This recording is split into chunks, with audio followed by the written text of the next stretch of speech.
नमस्कार साथियों, एक बार फिर से स्वागत है आपका अपने यूट्यूब चैनल आकांक्षा डीआई में। इस खास सेशन में बात करेंगे करंट अफेयर्स की। इसमें अभी आपने देखा होगा हम लगातार करंट अफेयर कवर करते हैं पर डे वाले। लेकिन फिर हम क्या करते हैं, महीने के आखिरी में आके क्या करते हैं, पूरे महीने के करंट अफेयर को कंपाइल करते हैं और एक साथ आपको प्रस्तुत करते हैं। जिससे क्या होता है कि आप देख सकें उस महीने में खास-खास इंपॉर्टेंट करंट अफेयर कौन से थे। अगर आप चाहते हैं पूरा महीने की कंपाइलेशन एक जगह मिले, तो उसकी कोशिश इस डिजिटल प्लेटफ़ॉर्म के माध्यम से आपके द्वारा की जाती है। तो इसी तरह के और भी वीडियो को प्राप्त करने के लिए आप जुड़िए हमारे यूट्यूब चैनल आकांक्षा डीआर के साथ। यदि आप मेरे चैनल पे नए हैं, चैनल को लाइक करिए, सब्सक्राइब करिए, शेयर कीजिए और हाँ, बेल आइकन ज़रूर प्रेस कर लीजिएगा, क्योंकि जब बेल आइकन को आप प्रेस करेंगे, तो जब भी मैं कोई वीडियो अपलोड करूँगा, तो उसका नोटिफ़िकेशन आप तक पहुँच पाएगा और आप सबसे पहले उस वीडियो को देख पाएँगे। यदि आप हमारे चैनल पे पुराने हैं, तो इसके डिजिटल प्लेटफ़ॉर्म की ग्रोथ करने के लिए, इसको और ग्रो करने के लिए आप अपने दोस्तों के साथ, नियर वन्स के साथ, रिलेटिव के साथ इस चैनल को सब्सक्राइब करवाइए। उनसे इन्हें देखने के लिए कहिए, उनसे कोई उनको बोलिए कि वो उसको समझें, देखें, क्योंकि इससे क्या होगा, अगर आप कॉम्पिटिशन की तैयारी कर रहे हैं तो आपको यूपीएससी, स्टेट पीसीएस के साथ-साथ अन्य जितने भी कॉम्पिटिटिव एग्ज़ाम हैं, चाहे वो बैंकिंग के हों, रेलवे के हों, फोर्स के हों, पुलिस के हों, टीचिंग के हों, तो उनके करंट अफेयर और स्टैटिक जीके वो तो कवर किए जाते हैं। इसके अलावा आप उनके कॉन्सेप्ट भी जान जाते हैं कि ऐसा क्यों हुआ, करंट अफेयर क्यों बना, और उसके पीछे कई बार होता है कि डायरेक्ट क्वेश्चन आके उससे लिंक क्वेश्चन आते हैं, वो भी आपको क्या होते हैं, पूरी तरीके से पता चल जाते हैं। तो आप इसको ज़रूर जुड़िए। और नहीं तो आप अगर कॉम्पिटिटिव एग्ज़ाम का आप तैयारी नहीं भी कर रहे हैं, तो अगर आप देश दुनिया में क्या चल रहा है, आपके आस-पास क्या हो रहा है, कौन सी घटनाएँ क्यों घट रही हैं, क्या रीज़न है, उसके बारे में आपको नॉलेज मिल ही जाती है। तो इसी तरीके के नॉलेज को गेन करने के लिए आप जुड़िए हमारे यूट्यूब चैनल से। तो आइए शुरू करते हैं इस महीने के करंट अफेयर्स को, और आज हम कवर करने वाले हैं वर्ष सितंबर 2021 का जो महीना है, उसके कौन-कौन से करंट अफेयर रहे और महीने में कौन-कौन से महत्वपूर्ण घटनाएँ घटी हैं, जो आपकी परीक्षा की दृष्टि से, आपके दैनिक जीवन की दृष्टि से इम्पोर्टेंट है, उनको शुरू करते हैं। तो आइए शुरू करते हैं आज के करंट अफेयर्स को। सितंबर महीने में जो करंट अफेयर इंपॉर्टेंट रहे हैं, जो आपके एग्जाम की दृष्टि से इंपॉर्टेंट हैं, तो आइए देखते हैं कि करंट में क्या है। हो सकता है ये वीडियो लंबा चल जाए या लंबा हो जाए, तो आप क्या करिएगा, आप 20-20 मिनट के, 30-30 मिनट के पॉज ले लेके क्या करिए, इस पूरे वीडियो को देख लीजिएगा, जिससे क्या हो आप पूरे करंट अफेयर को अच्छे से कवर कर पाएं। सबसे पहले आज का टॉपिक है, माओवादियों का प्रभाव सिर्फ 31 जिलों में रह गया है। ये केंद्र सरकार का ऐसा दावा हो गया, दावा किया है केंद्र सरकार ने कि अब माओवादी उतने नहीं रहे सक्रिय, इतने पहले थे। तो 26 सितंबर 2021 को आपको बताना चाहिए, सारा जो आंतरिक सुरक्षा की बात देखते हैं वो कौन देखता है, गृह मंत्रालय देखता है, या उसके अधीन से इतनी जो फोर्सेस हैं वो देखते हैं। उनके द्वारा मुख्यमंत्रियों व अन्य अधिकारियों के साथ आयोजित बैठक में जो भी आंकड़े उपलब्ध कराए गए हैं, उनके अनुसार उन्होंने बोला है कि अब जो भौगोलिक प्रभाव है माओवादियों का, वो केवल 41 जिलों तक रह गया है। अगर वर्ष 2010 में देखा जाए तो ये 10 राज्यों के 96 जिलों में था, उसका लगभग 50% से भी कम रह गया है, ऐसी बात कही गई है। अगर इसमें देखें इंपॉर्टेंट फैक्ट कौन से हैं, तो देश के केवल 25 जिले ऐसे हैं जहां पर वामपंथी उग्रवाद की 85% हिंसाएं हो रही हैं, यानी 41 में केवल 16 जिले और कम करते हैं तो 25 जिले ही ऐसे हैं जहां पर 85% घटनाएं होती हैं। जो पिछले 2 वर्षों में जो घटनाएं हुई हैं, विशेष रूप से छत्तीसगढ़, महाराष्ट्र, उड़ीसा, जहां सुरक्षा कड़ी नहीं थी, वहां सुरक्षा शिविरों को बढ़ाने के लिए एक सफल प्रयास किए जा रहे हैं। मंत्रालय की बात माने तो उन्होंने पिछले एक दशक में वामपंथी उग्रवाद की घटनाओं की संख्या में धीरे धीरे गिरावट की है। वर्ष 2009 में जहां पर 2258 घटनाएं घटी थी, वहीं इस साल 31 अगस्त तक केवल 349 घटनाएं घटी हैं, जो लगभग कितनी है, 1/7 है उस टाइम की। इस अवधि के दौरान जो मौतें हुई थी वो 908 से घटकर 110 रह गई हैं, केवल लगभग 9 गुनी मौतें भी कम हुई हैं। तो केंद्रीय मंत्रालय ने पहली बार 2006 में माओवादी जो मुद्दा था उसके समाधान के लिए मंत्रालय में अलग वामपंथी उग्रवाद प्रभाग यानी कि डिपार्टमेंट का सृजन किया था, और वो क्या करते, तब से ही वामपंथियों को जो क्या करते हैं, अपनी मांगों के लिए यहाँ पे हिंसा का सहारा लेते हैं, उनको टैकल करने की कोशिश कर रहे हैं। आइए बात करते हैं ग्लोबल सिटीजन लाइव के बारे में। तो अभी क्या हुआ है, हमारे देश के जो पीएम हैं मोदी जी, उन्होंने 25 सितंबर 2021 को ग्लोबल सिटीजन लाइव कार्यक्रम को वीडियो कॉन्फ्रेंसिंग के माध्यम से संबोधित किया हुआ है। तो इनका इस बार टॉपिक था defend the planet defeat poverty. तो ठीक है, अभी इस बात को याद रखना, जो ग्लोबल सिटीजन जो है नेटवर्क, जो भी ग्लोबल सिटीजन लाइव कार्यक्रम है, ग्लोबल सिटीजन जो कार्यक्रम है वो क्या है, गरीबी को कम करने से लेकर है। तो ध्यान रखना, जो ग्लोबल सिटीजन कार्यक्रम में क्वेश्चन आएगा तो किससे संबंधित है, वो अत्यधिक गरीबी को समाप्त करने की दिशा में काम करता है ये। तो इन्होंने क्या बोला है कि 2030 तक इसको टारगेट कर रखा है, हम गरीबी को कम करेंगे। तो ग्लोबल सिटीजन लाइव 24 घंटे का कार्यक्रम था, जो 25 और 26 सितंबर को आयोजित किया गया। इसमें Mumbai, New York, Paris, Rio de Janeiro, Sydney, Los Angeles, Lagos, Seoul सहित प्रमुख शहरों में लाइव प्रसारण किया गया। इस वैश्विक कार्यक्रम का उद्देश्य क्या है कि जो पूरी प्लेनेट है हमारी अर्थ की, उसमें क्या है, रक्षा करना और गरीबों को समाप्ति करने, गरीबी को समाप्त करने, दुनिया को एकजुट करना है, इनका मुख्य मोटिव रहता है। तो ग्लोबल सिटीजन लाइफ जो कि गरीबी से संबंधित है, ग्लोबल सिटीजन के 2021 के वैश्विक अभियान विश्व के लिए एक सुधार योजना अर्थात रिकवरी प्लान फॉर वर्ल्ड का हिस्सा है। सुधार योजना मुख्यतः 5 उद्देश्यों पर केंद्रित है, किस किस क्षेत्र में सुधार करना चाहते हैं। तो सभी इस टाइम पे आपको देखना, इस टाइम सबसे ज्यादा क्या चल रहा है, कोविड-19 का प्रकोप चल रहा है। तो सभी के लिए कोविड-19 को समाप्त करना इनका लक्ष्य है, भुखमरी संकट को समाप्त करना है, सभी के लिए शिक्षा को फिर से शुरू करना है जो अभी रुकी पड़ी है, ग्रह की रक्षा करना है पूरे प्लेनेट की, साथ सभी के लिए समानता के साथ पूरे संसार को आगे बढ़ाना है। ये इनके मुख्य कार्य रहते हैं, उनका मेन टारगेट रहता है। आइए बात करते हैं राष्ट्रीय जैविक स्ट्रेस प्रबंधन संस्थान के बारे में। स्ट्रेस मतलब क्या होता है, ऐसे चीजें, ऐसे जैविक घटक जो क्या करते हैं, पौधों के अंदर क्या करते हैं, तनाव लाते हैं, दिक्कतें देते हैं। तो प्रधानमंत्री नरेंद्र मोदी ने 28 सितंबर 2021 को national institute of biotech stress management का नवनिर्मित परिसर राष्ट्र को समर्पित किया है। ये छत्तीसगढ़ राज्य की राजधानी रायपुर, तो वहां पर स्थित है। ICAR national institute of biotech stress management, इस बार को उद्घाटन किया है मोदी जी ने। तो रायपुर छत्तीसगढ़ में राष्ट्रीय जैविक स्ट्रेस संस्थान की स्थापना जैविक स्ट्रेस में बुनियादी और रणनीतिक अनुसंधान करने, मानव संसाधन विकसित करने, साथ ही साथ जो पॉलिसी है उनको सहायता प्रदान करने के लिए की गई है। इस संस्थान में जो शिक्षा दी जाएगी वो सत्र 2020-21 से यहाँ पे पोस्ट ग्रेजुएशन अर्थात परास्नातक कोर्स शुरू कर दिए गए हैं। संस्थान की आधारशिला की अगर बात की जाए, इसको 7 अक्टूबर 2012 को भारतीय कृषि अनुसंधान परिषद अर्थात Indian council of research institute नई दिल्ली के तहत 99वें शोध संस्थान के रूप में किया गया है। अगर पौधों में बायोटिक स्ट्रेस की बात की जाए तो जितने भी जीवित जीव हैं, विशेष रूप से वायरस होते हैं, बैक्टीरिया हैं, फंगस हैं, नेमाटोडा हैं, कीड़े हैं और खरपतवार हैं, ये क्या करते हैं, पौधों में स्ट्रेस लाते हैं। ऐसे उनकी बात कहेगी तो कहाँ पे खोला गया, ये छत्तीसगढ़ की राजधानी रायपुर में खोला गया। इस बात को आप ध्यान रखिएगा।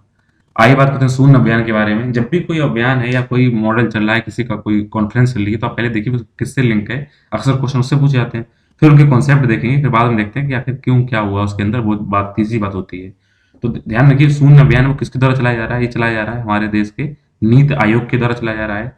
तो नीति आयोग ने रॉकी माउंटेन इंस्टीट्यूट अर्थात आरएमआई और आरएमआई इंडिया के सहयोग से 15 सितंबर 2021 को उपभोक्ताओं और उद्योगों को साथ मिलाकर शून्य प्रदूषण वाले वाहनों को बढ़ावा देने के लिए शून्य कैंपेन की शुरुआत की है। मतलब जो जीरो कैंपेन है या शून्य कैंपेन है या शून्य अभियान है, किसके द्वारा चला जा रहा है, नीति आयोग द्वारा चला जा रहा है। बेसिकली फोकस पे कर रहा है, ये फोकस कर रहा है कि आपका क्या हो, जीरो लेवल का क्या हो, पर्यावरणीय प्रदूषण हो। तो इसका उद्देश्य क्या है, ये शहरी क्षेत्रों में जो डिलीवरी के मामले में इतने इलेक्ट्रॉनिक व्हीकल हैं जिसको आजकल ईवी कहा जा रहा है, उनको अपनाने में तेजी लाना और जीरो पॉल्यूशन उत्सर्जन में होने वाले लाभों के बारे में उपभोक्ताओं के बीच जागरूकता पैदा करना इसका मुख्य टारगेट है।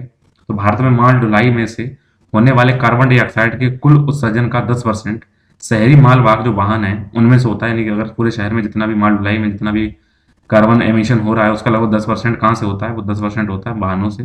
तो वर्ष 2030 तक इस उत्सर्जन को 114% के विरुद्ध होने की संभावना है। तो उसको रोकने के लिए क्या किया गया है, इस पे बात कही गई है। आइए बात करते हैं परशुराम कुंड के बारे में। तो केंद्रीय पर्यटन मंत्री हैं किशन रेड्डी। तो आप ध्यान रखें, कभी क्वेश्चन आता है इस टाइम हमारे केंद्रीय जो टूरिज्म मिनिस्टर कौन से, उनका नाम है किशन रेड्डी ने केंद्रीय जल शक्ति मंत्री गजेंद्र सिंह शेखावत के साथ 25 सितंबर 2021 को अरुणाचल प्रदेश में परशुराम कुंड विकास परियोजना की आधारशिला रखी है। तो ध्यान रखिएगा, यहाँ से आपको 3 क्वेश्चन यहाँ से बन चुके हैं कि जो परशुराम कुंड है वो कहाँ पे है। तो भारत के उत्तर पूर्वी राज्य अरुणाचल प्रदेश वहाँ में स्थित है। उसके अलावा हमारे केंद्रीय पर्यटन मंत्री कौन है, वो जी किशन रेड्डी हैं। और जल मंत्री कौन है, वो गजेंद्र सिंह शेखावत हैं। ठीक है, तो अगर हम भारत का नक्शा देखें तो भारत के नक्शे में उत्तर पूर्व का सबसे ऊपरी जो राज्य है वो कौन सा, वो आपका है अरुणाचल प्रदेश। अरुणाचल प्रदेश अगर आप इसमें देखेंगे तो वहां पर जो लोहित डिस्ट्रिक्ट है उसमें है यहाँ पे परशुराम कुंड, उसके बारे में इस एरिया को हम आज पढ़ रहे हैं, ध्यान रखिएगा आप। ठीक है, तो अगर हम बात करें इसमें तो इसके इंपॉर्टेंट फैक्ट क्या क्या है, इस योजना के तहत हुआ क्या है कि परशुराम कुंड जो कि लोहित जिला अरुणाचल प्रदेश का जहाँ पे विकास किया जा रहा है, इस परियोजना को जनवरी 2021 में 37.88 करोड़ रुपए की लागत में पर्यटन जो मंत्रालय है हमारा देश का, टूरिज्म मिनिस्ट्री है, वो क्या किया, उन्होंने इसको अनुमोदन कर दिया। साथ ही साथ इस परियोजना में पार्किंग क्षेत्र का विकास करना, पर्यटन सूचना केंद्र, वर्षा आश्रय स्थल, कियोस्क, मेला मैदान के पास जल आपूर्ति लाइन, फूड कोर्ट बनाना, प्रसादम केंद्र आदि सुविधाएं वहां पर प्रदान की जाएंगी। तो आप ध्यान रखना, ये जो योजना मंजूरी की गई है, ये योजना की गई है प्रसाद योजना के तहत इसको स्वीकृत किया गया है। तो कई बार आपसे क्वेश्चन आता है कि प्रसाद योजना की फुल फॉर्म क्या है, उसका फुल फॉर्म है pilgrimage rejuvenation and spiritual heritage augmentation drive PRASAD, अर्थात तीर्थ यात्रा, कायाकल्प और आध्यात्मिक विरासत संवर्धन अभियान इसका तहत है। अगर प्रसाद योजना के बारे में बात की जाए तो ये भारत सरकार द्वारा पूर्ण रूप से वित्त पोषित है, अर्थात इसमें क्या है, जो भी रुपया लगेगा उसका रुपया को कौन पेमेंट करेगा, तो केंद्र सरकार इस पर क्या करेगी, रुपया उसको पेमेंट करती है। साथ ही साथ यह केंद्र प्रायोजित जो परियोजना है, इसको केंद्रीय पर्यटन मंत्रालय द्वारा वर्ष 2014-15 में तीर्थ यात्रा क्षेत्रों और उनके पर्यटन स्थलों को उपयोग करने हेतु जो वहाँ के जो बुनियादी ढांचा है उनको विकसित करने की दृष्टि से इसको बनाया गया था। तो आपसे अगर क्वेश्चन ये आता है, तो जो प्रसाद योजना है इसका रुपया कौन देता है, तो इसका रुपया देता है केंद्र सरकार। और साथ ही साथ अगर इसमें क्वेश्चन ये भी आता है कि पूरा वित्त पोषण केंद्र सरकार कर ही रही है, साथ ही साथ में अगर क्वेश्चन आपसे ये आता है कि इसको किस वर्ष चालू किया गया, तो इसको वर्ष 2014-15 में जब मोदी जी गवर्नमेंट आई तभी चालू किया गया था। आइए बात करते हैं महिला अधिकार कार्यकर्ता कमला भसीन के निधन के बारे में।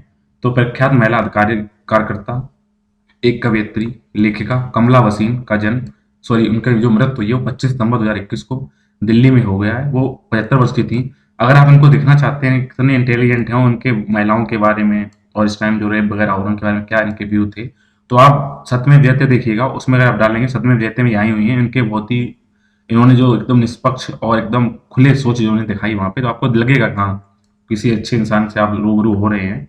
तो 4 साल तक उदयपुर जो कि राजस्थान में स्थित है वहां के सेवा मंदिर नामक एक जो ग्रामीण गैर सरकारी संगठन था, एनजीओ था, उसके साथ इन्होंने काम किया। उसके बाद भसीन जी ने वर्ष 1976 से 2002 तक संयुक्त राष्ट्र के खाद्य और कृषि संगठन अर्थात फाओ, फूड एंड एग्रीकल्चर ऑर्गेनाइजेशन के साथ उन्होंने काम किया हुआ है। वसीम जी की बात की जाए तो दक्षिण एशियाई नारीवादी नेटवर्क संगत के संस्थापक और महिला संसाधन केंद्र जागोरी की सह संस्थापक थी।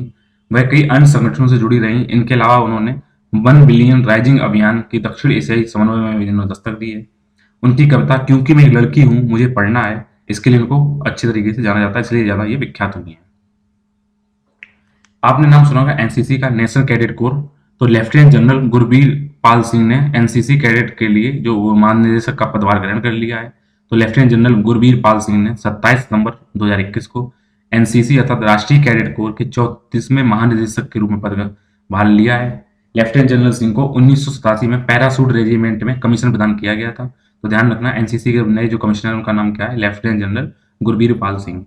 तो अगर भारत में एनसीसी की बात की जाए तो इसका गठन 1948 में नेशनल कैडेट कोर अधिनियम 1948 के माध्यम से किया गया था। तो इसको ये जो हमारी नौसेना है, वायुसेना है और थल सेना है, इसमें तीनों विंग शामिल होती है एनसीसी के अंदर। और साथ ही साथ इसके अंदर क्या होता है, युवाओं को अनुशासित और देशभक्त नागरिकों के रूप में संभालने में इसमें कार्य किया जाता है। साथ ही साथ अगर बात की जाए तो एनसीसी एक स्वैच्छिक संगठन है जो पूरे भारतवर्ष में हाई स्कूल, इंटरमीडिएट और कॉलेजों और विश्वविद्यालयों में कैडेटों की भर्ती करता है। यहाँ पे न केवल आर्म फोर्स बलों के सेवा अधिकारियों द्वारा इनको बुनियादी सैन्य और हथियारों की जानकारी दी जाती है, बल्कि उनका प्रशिक्षण भी दिया जाता है, उनको कुछ कैंप और ट्रेनिंग भी कराई जाती है। बात करते हैं सेरो टाइप 2 डेंगू के बारे में। तो सितंबर 2021 में स्वास्थ्य मंत्रालय ने भारत के 11 राज्यों में सीरो टाइप 2 डेंगू की उभरती हुई चुनौती को लेकर चेतावनी जारी की है। तो आपसे क्वेश्चन आता है कि सीरो टाइप 2 किस बीमारी से है, तो ये है डेंगू से रिलेशन है। इसको क्या है, ये इसकी मच्छर की वजह से होता है। ये क्या है, एक तरीके का आपको बुखार उसमें डेंगू होता है। तो सीरो टाइप 2 जो डेंगू के जो मामले हैं इनकी रिपोर्ट करने वाले जो प्रमुख राज्य हैं उनमें कौन है, आंध्र प्रदेश है, गुजरात है, कर्नाटक है, केरल है, एमपी है, उत्तर प्रदेश है, महाराष्ट्र है, उड़ीसा है, राजस्थान है, तमिलनाडु है, तेलंगाना है। लगभग जितने भी बड़े राज्य हैं वो सारे इसमें शामिल हैं। इसके अलावा इसमें क्या होता है, दूसरी बात की जाए तो WHO के आंकड़ों की बात की जाए तो इसमें डेंगू के 4 प्रकार हैं, सीरो टाइप 1 से लेकर सीरो टाइप 4। तो सीरो टाइप 2 के लिए बात की जा रही है। तो पूरी दुनिया में जो हर वर्ष अगर बात की जाए तो करीब 4 करोड़ लोग क्या करते हैं, डेंगू से संक्रमित हो जाते हैं। और इन 4 करोड़ लोगों में लगभग 35% जो मामले हैं वो किससे हैं, सीरो टाइप 2 से हैं। तो सीरो टाइप 1, 2, 3, 4 में सीरो टाइप 2 लगभग 1/3 मामले रखता है। यह डेंगू बुखार के अन्य प्रकार की तुलना में काफी गंभीर है। सीरो टाइप 2 डेंगू संक्रमण में प्लेटलेट्स क्या होती हैं, जो आपके अंदर जो क्या करती हैं, थक्का जमाने का काम करती हैं। जो प्लेट क्या होता है उसकी फ्लोटिंग में काम करती हैं, तो वो क्या करती हैं, तेजी से गिरने लगती हैं। जिससे क्या होता है, जब वो गिरती हैं तो शरीर क्या करता है, अपना इम्यून सिस्टम अंदर से क्या रिस्पॉन्स देना चालू करता है। तो इम्यून सिस्टम इतना अधिक रिस्पॉन्स दे देता है जिसका परिणाम स्वरूप होता क्या है, साइटोकाइन स्टॉर्म होता है। जिससे क्या होता है, इतना ज्यादा अगर रिस्पॉन्स देगा तो ज्यादा, अगर इम्यून सिस्टम ज्यादा बूस्ट कर गया तो वहां पे आपको साइटोकाइन स्टॉर्म हो जाता है। जिससे क्या होता है, अंगों को नुकसान पहुंचता है। साथ ही साथ क्या करता है, सीधा किडनी को भी प्रभावित करता है। अन्य प्रकारों की तुलना में बात की जाए तो सीरो टाइप 2 जो डेंगू के मामले में मृत्यु की संभावना है वो क्या होती है, अधिक होती है। हालांकि डेंगू लगभग मृत्यु दर लगभग 1% से भी कम है, लेकिन फिर भी अगर सीरो टाइप 2 डेंगू मामला आता है तो वहां पे चांस बढ़ जाते हैं। तो डेंगू के प्रकारों रोग पैदा करने वाले वायरस द्वारा वितरित प्रोटीन की विविधता से पहचाने जाते हैं। ध्यान रखना, ये वायरस से फैलता है। बात करते हैं समुद्री खीरा के बारे में। तो आप खीरा कोई सब्जी ना समझिए, सी कुकुम्बर का नाम है इंग्लिश में, सी कुकुम्बर का ही हिंदी वर्जन हो गया समुद्री खीरा। तो ये है क्या, 19 सितंबर 2021 को तमिलनाडु का एक मंडप जगह है, वहां पे भारतीय जो तटरक्षक बल है, आईसीजी है, जो वहां पर इंडियन कोस्टल गार्ड है, उनकी टीम ने तेजी से संचालित किए गए एक अभियान में करीब 2 टन समुद्री कुकुम्बर जब्त किया है। और जो कि एक प्रतिबंधित समुद्री प्रजाति है, इस पे शिकार करना, उसको इकट्ठा करना मना है। तो देखिए कुछ देर खीरे से तरफ दिखाई पड़ता है, इसलिए इसका नाम सी कुकुम्बर रखा गया है। और इंपॉर्टेंट फैक्ट की बात की जाए तो जो सी कुकुम्बर है, ये एक तरीका समुद्री अकशेरुकी मैरिन इनवर्टिब्रेटा है, जो समुद्र तल पे रहते हैं जस्ट एकदम नीचे। उनका नाम उनके असामान्य आयताकार आकार के आधार पर रखा गया है, जो कि मोटे खीरे जैसे दिखते हैं, इसलिए इनका नाम सी कुकुम्बर रखा गया है। इनके अगर आकार की बात करेंगे तो ये 1.9 सेंटीमीटर से लेकर 1.8 मीटर तक, यानी लगभग 2 मिली, अगर देखें तो अब लगभग 2 सेंटीमीटर से लगभग 2 मीटर तक इनकी हो सकता है इनका आकार। ये क्या करते हैं, इनका फायदा क्या है कि इकोसिस्टम जो प्रवाल का होता है, तो जो प्रवाल होते हैं, कोरल होते हैं, उनका ये इकोसिस्टम के लिए अभिन्न अंग है। क्योंकि क्या होता है, जो इनका जो कैल्शियम कार्बोनेट, इनका जो क्या करते हैं सी कुकुम्बर है, इनका जो बाई प्रोडक्ट बनता है वो बनता है कैल्शियम कार्बोनेट। और कैल्शियम कार्बोनेट जो प्रवाल होते हैं उनके अस्तित्व के लिए जरूरी होता है। और प्रवाल इसलिए जरूरी होते हैं कि समुद्री क्षेत्र का वर्षावन उन्हें कहा जाता है, तो इसलिए इनके बाई प्रोडक्ट प्रवालों के लिए बहुत आवश्यक है। साथ ही साथ समुद्री खीरे द्वारा बाहित जो उनका मल है, उनका अंतर्ग्रहण करते हुए ये समुद्र जल की पारदर्शिता बनाए रखते हैं। ये क्या करते हैं, न केवल उनके समुद्री जल को सफाई करते हैं, उनके अम्ल कम लाते हैं, मतलब उनकी सफाई करते हैं, साथ ही साथ क्या करते हैं, उनको एसिडिफिकेशन को भी बचाता है जो उसमें वहाँ का पानी है। चीन और दक्षिण पूर्वी एशिया क्षेत्र में सी कुकुम्बर की अत्यधिक मांग है। मुख्य रूप से इसकी तस्करी कहाँ से की जाती है, रामनाथपुरम और तूतीकोरन जिलों में मछली पकड़ने के जहाजों में तमिलनाडु से श्रीलंका तक इनको ले जाया जाता है, फिर श्रीलंका से इनको कहाँ चाइना भेजा जाता है। तो भारत में सी कुकुम्बर को वन्यजीव संरक्षण अधिनियम की बात की जाए तो उनको 1972 की सूची 1 के तहत सूचीबद्ध करके इनको इंडेंजर्ड अर्थात संकटग्रस्त प्रजाति के रूप में इनको वहां पे चिन्हित किया गया है। तो इनकी रखरखाव करना, देखभाल करना हमारी जिम्मेदारी है, ये बात है। आइए बात करते हैं हुनरबाज पुरस्कार के बारे में। आपसे क्वेश्चन आ जाएगा कि हुनरबाज पुरस्कार कौन संस्था देती है और ये किसको दिए जाते हैं और क्या क्या है। तो 3 क्वेश्चन बने, तो आप सुनिएगा। 25 सितंबर 2021 को पंडित दीनदयाल उपाध्याय की जयंती पर अंत्योदय दिवस के अवसर पर ग्रामीण विकास मंत्रालय के तत्वाधान में राष्ट्रीय ग्रामीण विकास एवं पंचायती राज संस्थान हैदराबाद में, ध्यान रखना राष्ट्रीय ग्रामीण विकास पंचायती राज संस्थान यहाँ पर क्या है, ग्रामीण विकास से संबंधित है, हैदराबाद ने 15 राज्यों के 75 दिव्यांगों को क्या दिया है, हुनरबाज पुरस्कार प्रदान किया। तो कितने किन लोगों को मिला है हुनरबाज पुरस्कार, दिव्यांग लोगों को मिला है, ठीक है। उसके अलावा अब इसमें बात की जाए तो पुरस्कार समारोह का आयोजन राष्ट्रीय ग्रामीण विकास एवं पंचायती राज संस्थान द्वारा ग्रामीण विकास मंत्रालय के साथ मिलकर राष्ट्र ग्रामीण आजीविका मिशन और ग्रामीण रोजगार प्रशिक्षण संस्थानों के सहयोग से किया गया है। तो इनमें क्या है, जो ये किन उम्मीदवारों को ये रोजगार, किन उम्मीदवारों को पुरस्कार दिया गया हुनरबाज पुरस्कार, इसमें क्या हुआ, पहले क्या किया गया था आपको पता होना चाहिए। दीनदयाल उपाध्याय ग्रामीण कौशल योजना चलाई जा रही है, उसमें क्या किया गया, पहले जो ये दिव्यांग लोग थे इनको क्या किया गया, रोजगार देकर उनको ट्रेनिंग दी गई और ट्रेनिंग करके उनको प्रशिक्षित किया गया वहां पे। फिर उन्होंने 1 महीने 1 साल तक उन्होंने क्या किया, वहां पे ट्रेनिंग ले ली, तो उन्होंने अपना वहां पे हुनर दिखाया और जो सफलतापूर्वक कार्य कर रहे हैं, तो व्यवहार में लगे हुए हैं, तो उनको क्या किया गया, उनको इनको अवार्ड किया गया है, किससे, हुनरबाज पुरस्कार से। आइए बात करते हैं टॉर वॉल्स के बारे में। तो टार वॉल्स क्या है, ये अभी अभी आपने देखा होगा कि मुंबई में 2 बीच हैं, समुद्री बीच, जिनका समुद्री तट है, जुहू और बरसोवा। तो महाराष्ट्र में जुहू और बरसोवा समुद्र तटों पर टॉर वॉल्स देखे गए हैं अभी सितंबर महीने में। तो टार वॉल्स होते क्या हैं, ये एक तरीके क्या होते हैं, गहरे रंग के तेल की चिपचिपी गेंदें होती हैं, बॉल्स होती हैं। और ये बनती कब है, जब समुद्री तेल क्या होता है, जो कच्चा तेल है समुद्र के अंदर, वो कच्चा तेल समुद्र की सतह पर तैरता है। समुद्री वातावरण में कच्चे तेल के जो वेदरिंग होती है, तो उससे क्या बन जाता है, टार वॉल्स बन जाते हैं। तो टार वॉल्स कैसे दिखते हैं, जैसे आपने अगर डामर देखा हो तो उस तरीके के करीब ये दिखाई पड़ते हैं, गोल गोल से दिखाई देने लगते हैं। तो अगर इनकी बात की जाए, जैसे होता क्या है, जब समुद्री धाराएं और लहरों द्वारा ये उनसे टकराते हैं तो खुले समुद्र के तटों पर ये पहुंचे जाते हैं। कुछ गेंद इनके आकार की बात की जाए तो बास्केटबॉल कितनी बड़ी हो जाती है, और कुछ क्या होती है, छोटी गोले कंचे होते हैं उनकी तरह बड़ी रहती हैं। तो टार वॉल्स में दिक्कत क्या आती है, जो सफाई मशीनरी से क्या करते हैं, चिपक जाते हैं, तब इन्हें हटाना और उनसे साफ करना बहुत मुश्किल हो जाता है। हवा और लहरें तेल को क्या करती हैं, उनके छोटे छोटे टुकड़ों में बांट देती हैं, उनका क्षेत्र क्या कर देती हैं, बढ़ा देती हैं, बिखेर देती हैं, जिससे क्या होता है, फिजिकल, केमिकल और बायोलॉजिकल जो वेदरिंग होती है, उससे क्या होता है, तेल की बनावटें चेंज होती हैं, जिससे क्या होता है, टार वॉल्स का निर्माण हो जाता है। तो इस बात का संदेह किया जा रहा है कि तेल गहरे समुद्र में बड़े मालवाहक जहाजों से आते हैं और हवा की गति और दिशा के कारण मानसून के दौरान तारकोल के रूप में किनारे पर धकेल दिए जाते हैं। तो समुद्र में जो कच्चा तेल ढोने वाले जो मालवाहक जहाज है वहां से तेल रिस रहा होता है हवाओं के द्वारा, ये पश्चिमी मानसून थ्रू यहाँ आ जाता है और यहाँ पे टॉरवॉल्स बन जाते हैं। जीआई टैग यानी कि जियो ज्योग्राफिकल इंडिकेटर की बात की जाए तो कुछ खास क्षेत्रों में उनको दिया जाता है कि जो उपज खास क्षेत्रों में होती है। तो हाल ही में नागालैंड में नागा खीरे को जीआई टैग मिल चुका है सितंबर 2021 में। तो अगर इसको देखें स्वरूप आकार कुछ इस तरीके का दिखाई पड़ता है आम खीरे की तरह, बस इसमें खासियत क्या है कि जो नागालैंड का नागा खीरा है ये रसदार होता है, सॉफ्ट होता है, थोड़ा मीठा होता है, और इसको क्या है पूरी तरीके से क्या किया जाता है, ऑर्गेनिक रूप से उसको उगाया जाता है, कोई भी इसमें बाहर के फर्टिलाइजर या केमिकल चीजें नहीं डाली जाती हैं। ये कम कैलोरी वाला होता है लेकिन इसमें पोटेशियम की समृद्धि बहुत अधिक होती है। इसमें काफी मात्रा में पानी होता है और ये स्पोर्ट्स ड्रिंक के विकल्प के रूप में भी काम करता है कि आप इसे खाइए तो आपको डिहाइड्रेशन की प्रॉब्लम नहीं आएगी। तो नागा खीरे की अगर बात की जाए तो इसकी लंबाई लगभग 15 से 20 सेंटीमीटर होती है और इसकी जो चौड़ाई होती है वो 14 से 16 सेंटीमीटर तक के इसका क्या होता है पूरा व्यास होता है, डायमीटर होता है। अगर आप 1 किलो में देखें तो 1 किलो में लगभग 5 से 8 खीरे चढ़ जाते हैं। मुख्य रूप से अगर देखा जाए तो वहाँ पे खरीफ के सीजन में यानी कि जो मई जो आपका जून जुलाई अगस्त महीने में होता है उस दौरान इसको वहाँ पे पारंपरिक रूप से वहाँ पे किसान इसकी खेती करते हैं और अपने झूम खेतों में मिश्रित फसल के रूप में इसको काम करते हैं। तो ये झूम खेती में महत्वपूर्ण घटक फसलों में से एक है कि इसमें डाल दिया जाता है फसलों के साथ, तो ये भी वहाँ पे उगाता है। तो एक तो ये हो गया। दूसरा क्या है, सॉरी, तो वहाँ पे क्या होता है कि इस टाइम पे धान उगाया जाता है तो धान के साथ इसको भी उसको बो के उगा लेते हैं और वहाँ पे नकदी फसल के रूप में कार्य करता है नागा खीरा। 2 बार भारतीय समुद्र तटों को मिला प्रतिष्ठित अंतर्राष्ट्रीय ब्लू फ्लैग प्रमाणन। ब्लू फ्लैग मतलब उनके तटों पर ब्लू कलर का झंडा फहराया जाएगा, फहरता रहेगा। तो सितंबर 2021 में 2 नए भारतीय समुद्र तटों, तमिलनाडु का कोवलम और पुडुचेरी का ईडन, ठीक है, आपको ईडन गार्डन सुना होगा आपने, स्टेडियम कहाँ पे, कोलकाता में, लेकिन जो ईडन है वो कहाँ पे है, जो कोस्टल रीजन कहाँ पे है, वो है पुडुचेरी में।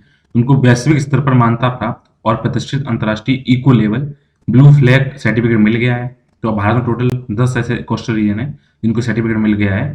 तो आप देखिए मिनिस्ट्री ऑफ एनवायरनमेंट फाइनेंस जो वहाँ पे फॉरेस्ट क्लाइमेट चेंज है, तो जिस तट पे ये ऐसा झंडा होता है तो उसे बोलते हैं ब्लू फ्लैग सर्टिफिकेट मिल गया है। तो भारत की बात करें तो किन किन तटों को ब्लू फ्लैग सर्टिफिकेट मिल गया, आपसे क्वेश्चन आ सकता है।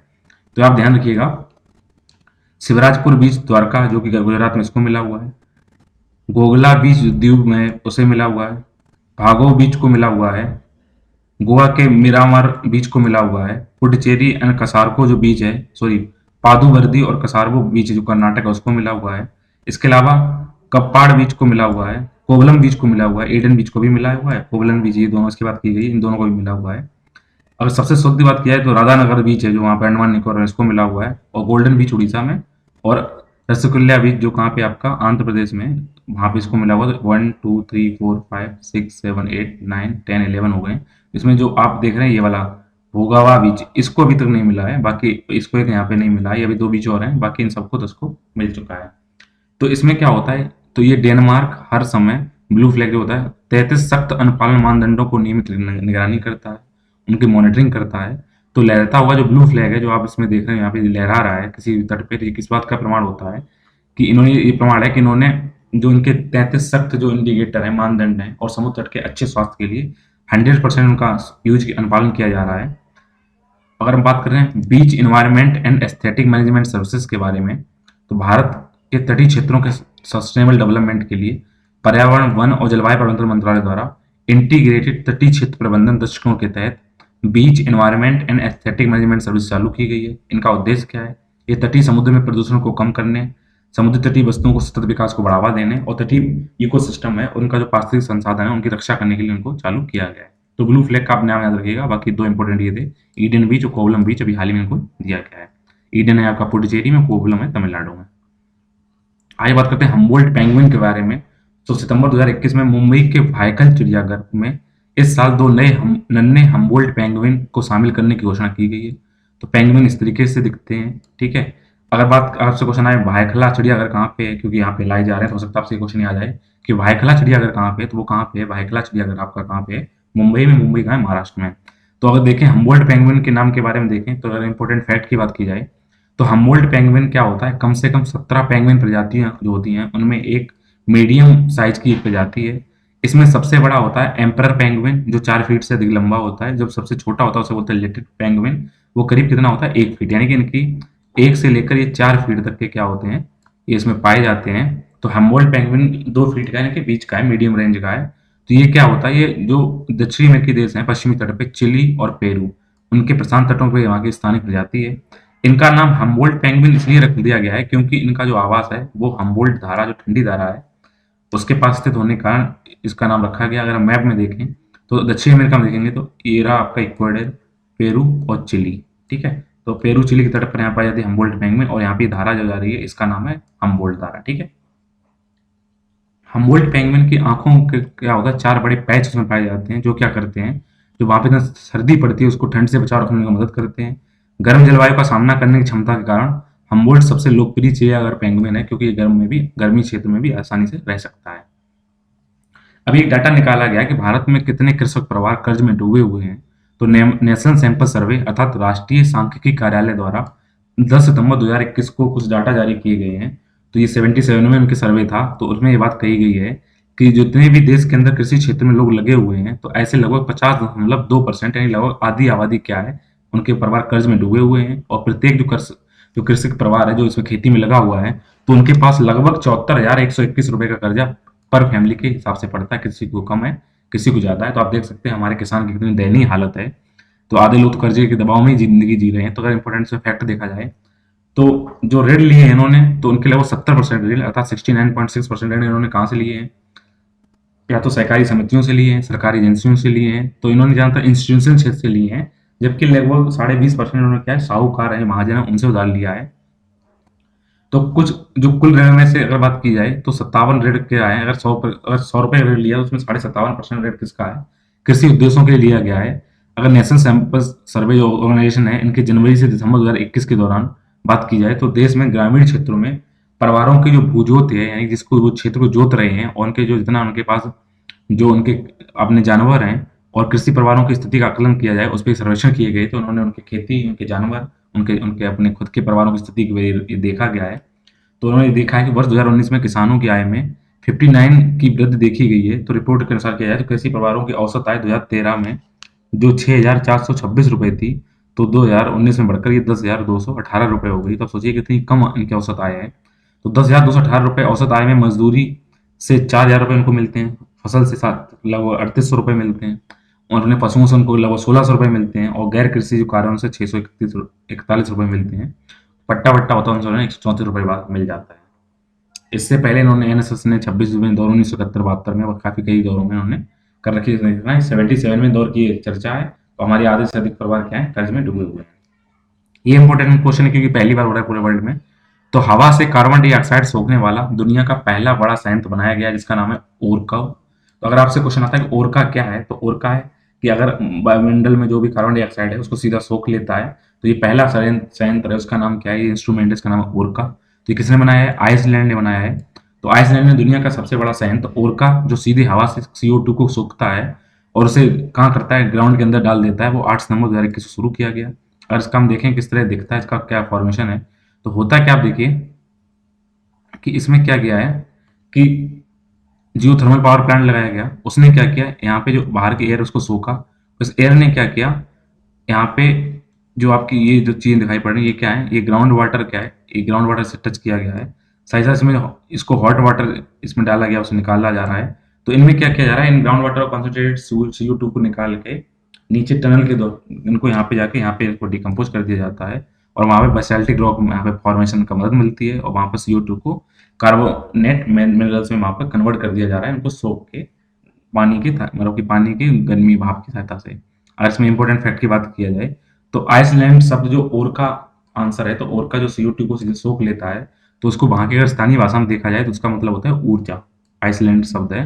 अगर इस संयंत्र की बात की जाए तो इसका निर्माण स्विट्जरलैंड के क्लाइम वर्क्स और आइसलैंड के कारफिक्स द्वारा बनाया किया गया है। अगर अपनी पूर्ण क्षमता के साथ ये संयंत्र अगर काम करता है तो हर साल लगभग 4,000 टन CO2 हवा से सोखेगा, जो लगभग इतना होगा कि अगर एक वर्ष में 870 कारें चलाई जाएं और उनसे जितना CO2 निकलेगा, उतना एक संयंत्र ये क्या करेगा, अपने आप में एब्जॉर्ब कर लेगा। अगर इसकी कार्य प्रणाली की बात की जाए तो CO2 एकत्र करने के लिए इस संयंत्र एक संग्राहक में हवा खींचने के लिए पंखे का उपयोग करता है, जिसके अंदर एक फिल्टर सामग्री होती है। मैंने आपको ऊपर बता दिया है, वहाँ पंखा लगा हुआ है। तो एक बार जब जो इस CO2 इस फिल्टर में भर जाती है, तो क्या करते हैं, हवा सोखना बंद कर देते हैं, और फिल्टर सामग्री को CO2 को छोड़ने के लिए वहाँ का टेम्परेचर बढ़ा देते हैं गर्म पानी डाल के, और अत्यधिक कंसनट्रेटेड गैस वहाँ पे क्या हो जाती है, वहाँ पे एकत्र कर ली जाती है। और उसके बाद क्या होता है, जो CO2 होती है इसको पानी के साथ मिलाकर लगभग 1000 मीटर यानी 1 किलोमीटर गहराई में ले जाकर विशाल चट्टान में छोड़ दिया जाता है और धीरे धीरे क्या हो जाती है, वहां पर एक चट्टान के रूप में बदल जाती है। आइए बात करते हैं गिद्ध संरक्षण के बारे में।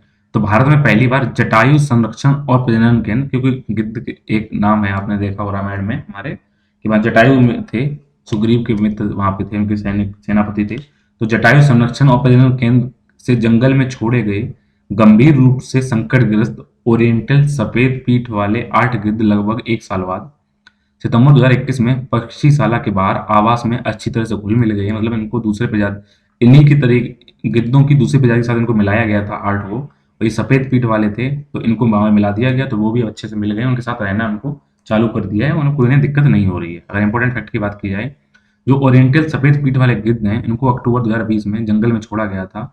अब वहां के प्रवासी पक्षी नहीं रह गए हैं, इसलिए बड़े पैमाने पर वहां पे प्रजनन केंद्र में 50 से 100 किलोमीटर दायरे में रहना उन्होंने स्टार्ट कर दिया है। इसके अलावा ये हिमालय ग्राफिन जैसे अन्य गिद्धों के साथ जंगली झुंड में शामिल होने में कामयाब रहे हैं और निश्चित रूप से उत्साहजनक है कि उनके साथ भी रह लेंगे तो लड़ाई दंगे नहीं करेंगे, मार कूट उनके में नहीं होगी उनमें, तो आराम से रह लेंगे। जानवरों में ये होता है कि किसी टेरिटरी में नहीं होता तो अच्छे से रह लेंगे। देख तो क्या सफेद पीठ वाले, तो 1990 के दशक में अगर देखा जाए तो गिद्धों की 3 प्रजातियां थी। ओरिएंटल सफेद पीठ वाले गिद्ध, व्हाइट बैक्ड वल्चर है जो मैंने आपको यहाँ दिखा दिया सफेद पीठ है। उसके अलावा होते हैं लंबी चोंच वाले गिद्ध अर्थात लॉन्ग वाइल्ड वल्चर, या भी देखिएगा ये लंबी चोंच वाले हैं तो ये लॉन्ग वाइल्ड विल्चर हैं, और दूसरा पतली चोंच वाले तो ये पतली चोंच वाले विल्चर हैं। तो ये इनको लगभग उनकी अगर आबादी देखा जाए तो 97% की गिरावट आ गई है। तो जटायु संरक्षण और प्रजनन केंद्र हरियाणा के पिंजौर की हिमालय की तलहटी में शिवालिक पर्वतमाला में वीर शिकारगाह वन जीव अभयारण्य में स्थित है। ध्यान रखना यहाँ पे 2 आंसर बनेंगे कि जटायु संरक्षण केंद्र किस राज्य में है, तो हरियाणा में है। अगर किस वन जीव अभयारण्य का हिस्सा है तो उसका नाम है वीर शिकारगाह वन जीव अभयारण्य, जो कहाँ पे है, हरियाणा में है। इसकी स्थापना वर्ष 2001 में भारत में गिद्धों की 3 जो गंभीर रूप से संकटग्रस्त जो जिप्स प्रजातियां थी उनको तेजी से गिरावट की जांच करने के लिए लगाया गया था। ध्यान रखना वीर शिकारगाह वन जीव अभयारण्य कहाँ पे है, हरियाणा में है, और वहां के जटायु संरक्षण प्रजनन केंद्र हरियाणा में स्थित है। ब्रिगेडियर सरस्वती को राष्ट्रीय फ्लोरेंस नाइटिंगेल पुरस्कार 2020 से नवाजा गया है। तो 15 सितंबर 2021 को एक वर्चुअल समारोह के माध्यम से राष्ट्रपति रामनाथ कोविंद ने सैन्य नर्सिंग सेवा के लिए यानी मिलिट्री नर्सिंग सर्विस के लिए उप महानिदेशक ब्रिगेडियर SB सरस्वती को राष्ट्रीय फ्लोरेंस नाइटिंगेल अवार्ड दिया गया है वर्ष 2020 का। तो आपसे क्वेश्चन आएगा तो नाइटिंगेल फ्लोरेंस नाइटिंगेल पुरस्कार वर्ष 2020 का किसको दिया गया, उसका आंसर होगा बी सरस्वती का। आइए बात करते हैं अंतर्राष्ट्रीय शांति दिवस के बारे में। जो अगर क्वेश्चन आता है अंतर्राष्ट्रीय शांति दिवस कब मनाया जाता है, तो ये हर वर्ष 31 सितंबर को अंतर्राष्ट्रीय शांति दिवस मनाया जाता है। इस वर्ष की अगर थीम बात किया जाए, इस वर्ष की थीम है recovering better for an equitable and sustainable world, अर्थात एक समान और टिकाऊ दुनिया के लिए बेहतर रिकवरी। तो इसमें अगर गांधी जी की बात याद रखें तो हर इंसान को अपनी शांति अपने अंदर खोजनी होगी, और शांति वास्तविक होने के लिए बाहरी परिस्थितियों से अप्रभावित होना है। मतलब क्या, अगर आप अपने चाहते हैं आपका जीवन शांति रहे तो शांति को आपको कहीं और से नहीं मिलेगा, कहीं मंदिर मस्जिद में तो बाद की बात है, पहले आप क्या करिए अपने अंदर खोजिए, और बाहर कुछ भी होता है उससे आप प्रभावित नहीं होइए। तो अंतर्राष्ट्रीय शांति दिवस कब मनाया जाता है, 21 सितंबर को मनाया जाता है। इस बात को आप ध्यान रखिएगा, कहीं कहीं डायरेक्ट क्वेश्चन आ सकता है। अगर बात की जाए तो संयुक्त राष्ट्र महासभा ने इसे 24 घंटे के अहिंसा और संघर्ष विराम के माध्यम से शांति के आदर्शों को मजबूती करने के लिए समर्पित दिवस के रूप में घोषित किया है। अंतर्राष्ट्रीय शांति दिवस की स्थापना की बात की जाए तो इसे वर्ष 1981 में संयुक्त राष्ट्र महासभा द्वारा किया गया था। 2 दशक बाद यानी 20 वर्ष बाद वर्ष 2001 में महासभा ने सर्वसम्मति से इस दिन को अहिंसा और संघर्ष विराम की अवधि के रूप में नामित किया हुआ है। आइए बात करते हैं पहली भारत ऑस्ट्रेलिया 2+2 मंत्री स्तरीय वार्ता के बारे में। तो ये इंपॉर्टेंट यहाँ से इसलिए हो जाता है, एक तो ये पूछेंगे किस देश के साथ 2+2 हमने डायलॉग किया है, वार्ता की, वो हमने किससे की है, ऑस्ट्रेलिया के साथ। दूसरा आएगा कि अगर 2+2 डायलॉग करते हैं उसमें कौन कौन से मंत्री शामिल होते हैं, तो इसलिए मैंने यहाँ पिक्चर लगा रखी है। एक राजनाथ सिंह है, दूसरे हैं यहाँ पे S जयशंकर। तो आपको पता होना चाहिए जो राजनाथ सिंह है वो हमारे देश के गृह मंत्री हैं, सॉरी ये हमारे रक्षा मंत्री हैं, और S जयशंकर है वो क्या है, विदेश मंत्री हैं। तो क्या होता है, तो 2+2 वार्ता किनके बीच में होती है, तो ध्यान रखिएगा ये वार्ता होती है रक्षा मंत्री और विदेश मंत्री के बीच में। तो भारत ने 11 सितंबर 2021 को नई दिल्ली में पहली भारत ऑस्ट्रेलिया 2+2 मंत्री स्तरीय वार्ता की मेजबानी की, होस्ट किया है। और इसमें इंपॉर्टेंट फैक्ट की बात की जाए तो ऑस्ट्रेलिया के विदेश मंत्री, मैंने बताया था विदेश मंत्री मैरिसे पाइन और रक्षा मंत्री पीटर ड्यूटन ने वार्ता में भाग लिया। भारत की ओर से रक्षा मंत्री राजनाथ सिंह और विदेश मंत्री डॉक्टर S जयशंकर ने इसका नेतृत्व किया हुआ है। तो ऑस्ट्रेलिया ने भारत की जो हिंद और प्रशांत महासागर पहल है यानी इंडो पैसिफिक ओशियन इनिशिएटिव है, उसके समर्थन व्यक्त किया हुआ है। साथ ही साथ उन्होंने इस क्षेत्र में सुरक्षा, उनका विकास सुनिश्चित करने के लिए आपसी बेहतर तालमेल और सहयोग बढ़ाने की बात कही है। द्विपक्षीय रक्षा सहयोग पर दोनों पक्षों ने सभी सेवाओं में सैन्य जुड़ाव का विस्तार करने, अधिक रक्षा सूचना साझा करने की सुविधा प्रदान करने और आपसी लॉजिस्टिक सहयोग के लिए मिलकर काम करने का निर्णय लिया है। यहाँ पर जो व्यापार किया जाएगा वो मुक्त यानी फ्री ट्रेड होगा, अंतर्राष्ट्रीय नियमों का पालन किया जाएगा और पूरे क्षेत्र में सस्टेनेबल इकोनॉमिक डेवलपमेंट सुरक्षित करने पर जोर दिया गया है। तो यहाँ पे इम्पोर्टेंट क्या है कि ऑस्ट्रेलिया के जो रक्षा मंत्री हैं पीटर ड्यूटन, उन्होंने भारत को वर्ष 2023 में टेलिसमैन सेवर अभ्यास के लिए यहाँ पे आमंत्रित किया है। इसकी औपचारिक घोषणा उन्होंने की है। तो ध्यान रखना, अगर आपसे कहीं क्वेश्चन आता है टेलिसमैन सेवर क्या है, एक तरह का युद्ध अभ्यास है, तो ये कहाँ पे होता है? ऑस्ट्रेलिया के अंदर होता है। तो आपको अगर ज्ञात होगा कि वर्ष 2021 में जून 2020 में क्या हुआ था, भारत के प्रधानमंत्री नरेंद्र मोदी और ऑस्ट्रेलिया के प्रधानमंत्री स्कॉट मॉरिसन के बीच में एक ऑनलाइन शिखर सम्मेलन किया गया था। उस दौरान भारत और ऑस्ट्रेलिया ने अपने संबंधों को एक कॉम्प्रहेंसिव रणनीतिक साझेदारी तक बढ़ाया और लॉजिस्टिक सहयोग के लिए एक सैन्य ठिकानों तक पारस्परिक पहुंच के लिए एक ऐतिहासिक समझौते पर साइन किए हुए हैं। बात करते हैं बीआरओ ने यानी कि बॉर्डर रोड ऑर्गेनाइजेशन अर्थात सीमा सड़क संगठन ने पहली बार एक महिला सैन्य अधिकारी मेजर आयना राणा को नियुक्त किया है। तो 30 अगस्त 2021 को एक फिर सीमा सड़क संगठन ने इतिहास रचा जब प्रोजेक्ट शिवालिक की मेजर आयना राणा ने उत्तराखंड में चमोली जिले में पीपल कोटी में 75 रोड कंस्ट्रक्शन कंपनी के ऑफिसिंग कमांडिंग के रूप में कार्यभार संभाला हुआ है। पठानकोट पंजाब की रहने वाली मेजर आयना सड़क निर्माण कंपनी की कमान संभालने वाली पहली भारतीय सेना इंजीनियर अधिकारी हैं। सीमा सड़क संगठन की ऐसी सभी महिलाओं के नेतृत्व वाले 4 आरसीसी बनाने की योजना है, 2 पूर्वोत्तर क्षेत्रों में, 2 पश्चिमी क्षेत्रों में। ध्यान रखना कौन है बीआरओ ने पहली बार किसे दिया है, ये मेजर आयना राणा को। ठीक है, आइए बात करते हैं अभ्यास पीसफुल मिशन के बारे में। तो सेना जो हमारे देश की थल सेना और वायु सेना है, इनके लगभग 200 जो वहाँ के उनके कर्मचारी हैं, उन्होंने संयुक्त रूप से रूस में अभ्यास पीसफुल मिशन को हिस्सा लिया है। तो ध्यान रखना, अभ्यास पीसफुल मिशन कहाँ आयोजित किया गया है? ये रसिया में आयोजित किया गया है। इसका उद्देश्य क्या है? जो संघाई कॉर्पोरेशन ऑर्गेनाइजेशन है अर्थात संघाई सहयोग संगठन है, उसके सदस्य देशों के बीच घनिष्ठ संबंधों को बढ़ावा देना और बहुराष्ट्रीय सैन्य टुकड़ियों की कमान संभालने के लिए सैन्य कर्मी जितने भी हैं उनकी क्षमताओं को निर्मित करना, उनको बढ़ावा देने का लक्ष्य है। यह जो अभ्यास होता है अर्थात जो एक्सरसाइज होती है संघाई सहयोग संगठन के सदस्य देशों के बीच में 13 से 25 सितंबर 2021 तक दक्षिण पश्चिमी रूस के ऑरेनबर्ग क्षेत्र में आयोजित किया गया था, जिसमें पाकिस्तान और चीन भी शामिल था, रूसिया भी शामिल था, भारत भी शामिल था। ये छठा संस्करण था। अभ्यास ने जो संघाई कॉर्पोरेशन ऑर्गेनाइजेशन देशों के सशस्त्र बलों को मल्टीनेशनल और संयुक्त वातावरण में शहरी परिदृश्य में आतंकवाद विरोधी अभियानों को कैसे टैकल किया जाए, इनके अवसरों को कैसे बनाया जाए, उसमें प्रशिक्षण प्राप्त देने का कार्य किया है। बात करते हैं ड्रोन उद्योग के लिए उत्पादन संबंध प्रोत्साहन योजना के बारे में, जिसको पीएलआई बोला जाता है। तो इसको आप ध्यान रखिएगा, ये क्या होता है? प्रोडक्शन लिंक इंसेंटिव होता है, या प्रोडक्शन होगा उसमें आपको इंसेंटिव मिलेगा। तो केंद्रीय मंत्रिमंडल ने 15 सितंबर 2021 को ड्रोन उद्योग के लिए उत्पादन संबंध प्रोत्साहन योजना मंजूरी दे दी है। तो आपको बता दें आत्मनिर्भर भारत अभियान के अंतर्गत इसमें मैंने एक चीज और लिंक कर दी है, न केवल ड्रोन उद्योग को दी गई है बल्कि ऑटो क्षेत्रों को भी उत्पादन संबंध प्रोत्साहन योजना अर्थात प्रोडक्शन लिंक इंसेंटिव को मोदी सरकार ने स्वीकृति दे दी है। इसमें 5 वर्षों में ये राशि कितनी कर दी जाएगी? 26,058 करोड़ रुपए की जाएगी, जिसमें लगभग 7.6 लाख लोगों को अतिरिक्त रोजगार मिलेगा। अगर ऑटो क्षेत्र में बात की जाए तो 5 वर्षों के लिए 42,500 करोड़ रुपए से अधिक का नया निवेश इसमें होगा और 2.3 लाख करोड़ रुपए में अधिक का इसमें वृद्धिशील उत्पादन किया जाएगा। और ड्रोन क्षेत्र में देखा जाए तो 3 वर्षों में लगभग 5,000 करोड़ रुपए से अधिक का नया इन्वेस्टमेंट आएगा, जिससे क्या होगा? 1,500 करोड़ से अधिक का वृद्धिशील उत्पादन होने की संभावना है। और इसमें इंपॉर्टेंट फैक्ट की बात की जाए कि ड्रोन को देखा जाए तो ड्रोन और ड्रोन घटकों में प्रोड्यूस लिंक इंसेंटिव योजना के लिए आवंटित कुल राशि 120 करोड़ रुपए इस टाइम पे है, जो अगले 3 सालों में इसकी वित्तीय वर्षों में घोषित किया गया है। ड्रोन और ड्रोन में जो इक्विपमेंट है, जो घटक हैं, कंपोजिशन है, उनकी निर्माता के लिए प्रोत्साहन द्वारा उनके मूल्य वर्धन जो भी वो उसमें जो इनहेंस करेंगे उनको 20% और उनको लाभ दिया जाएगा। तो सरकार क्या करेगी? सभी 3 वर्षों के लिए पीएलआई दर को 20% पर स्थिर रखने के लिए सहमत हो गई है। केवल ड्रोन उद्योग के लिए एक असाधारण सुविधा दी गई है जो कि 20% सहमति है।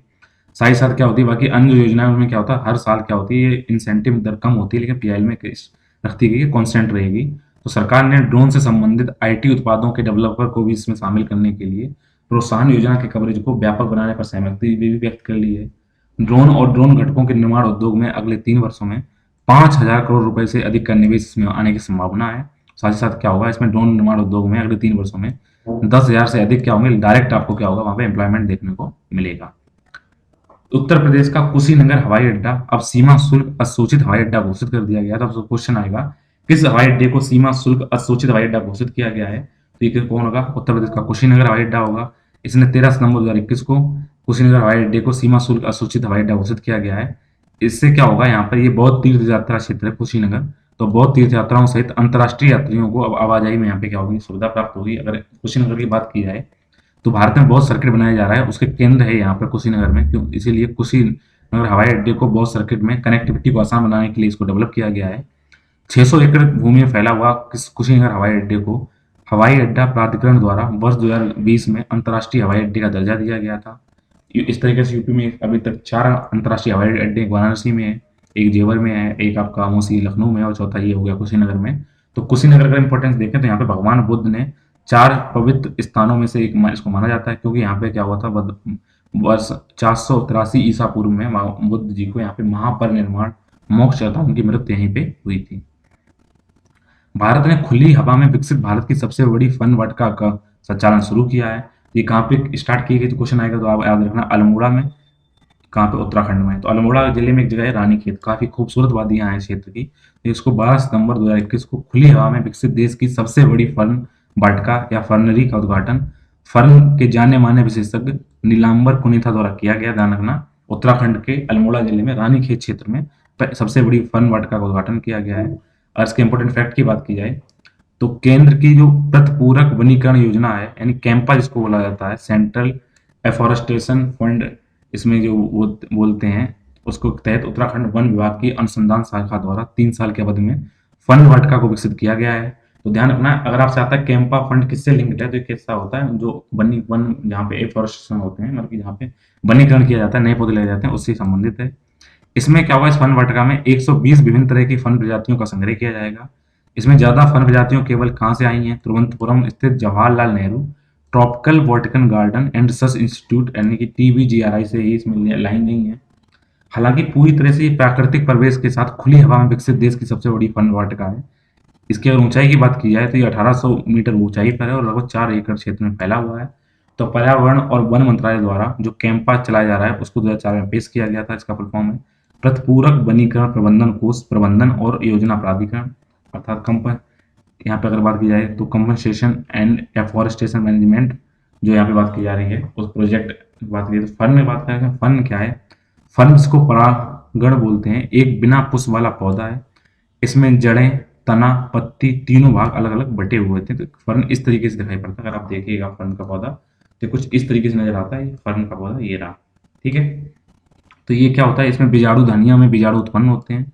इसी से जो बीजाणु धानियां होती हैं उनसे नए पौधे उत्पन्न होते हैं। और फर्न एक पूर्ण रूप से विकसित संवहनी प्रणाली वाला पौधा है। इसको टेरोडोफाइटा वर्ग के अंतर्गत रखा जाता है और फर्न अपनी सजावटी और औषधि उपयोग के लिए महत्वपूर्ण है। ये इसका इंपॉर्टेंट है।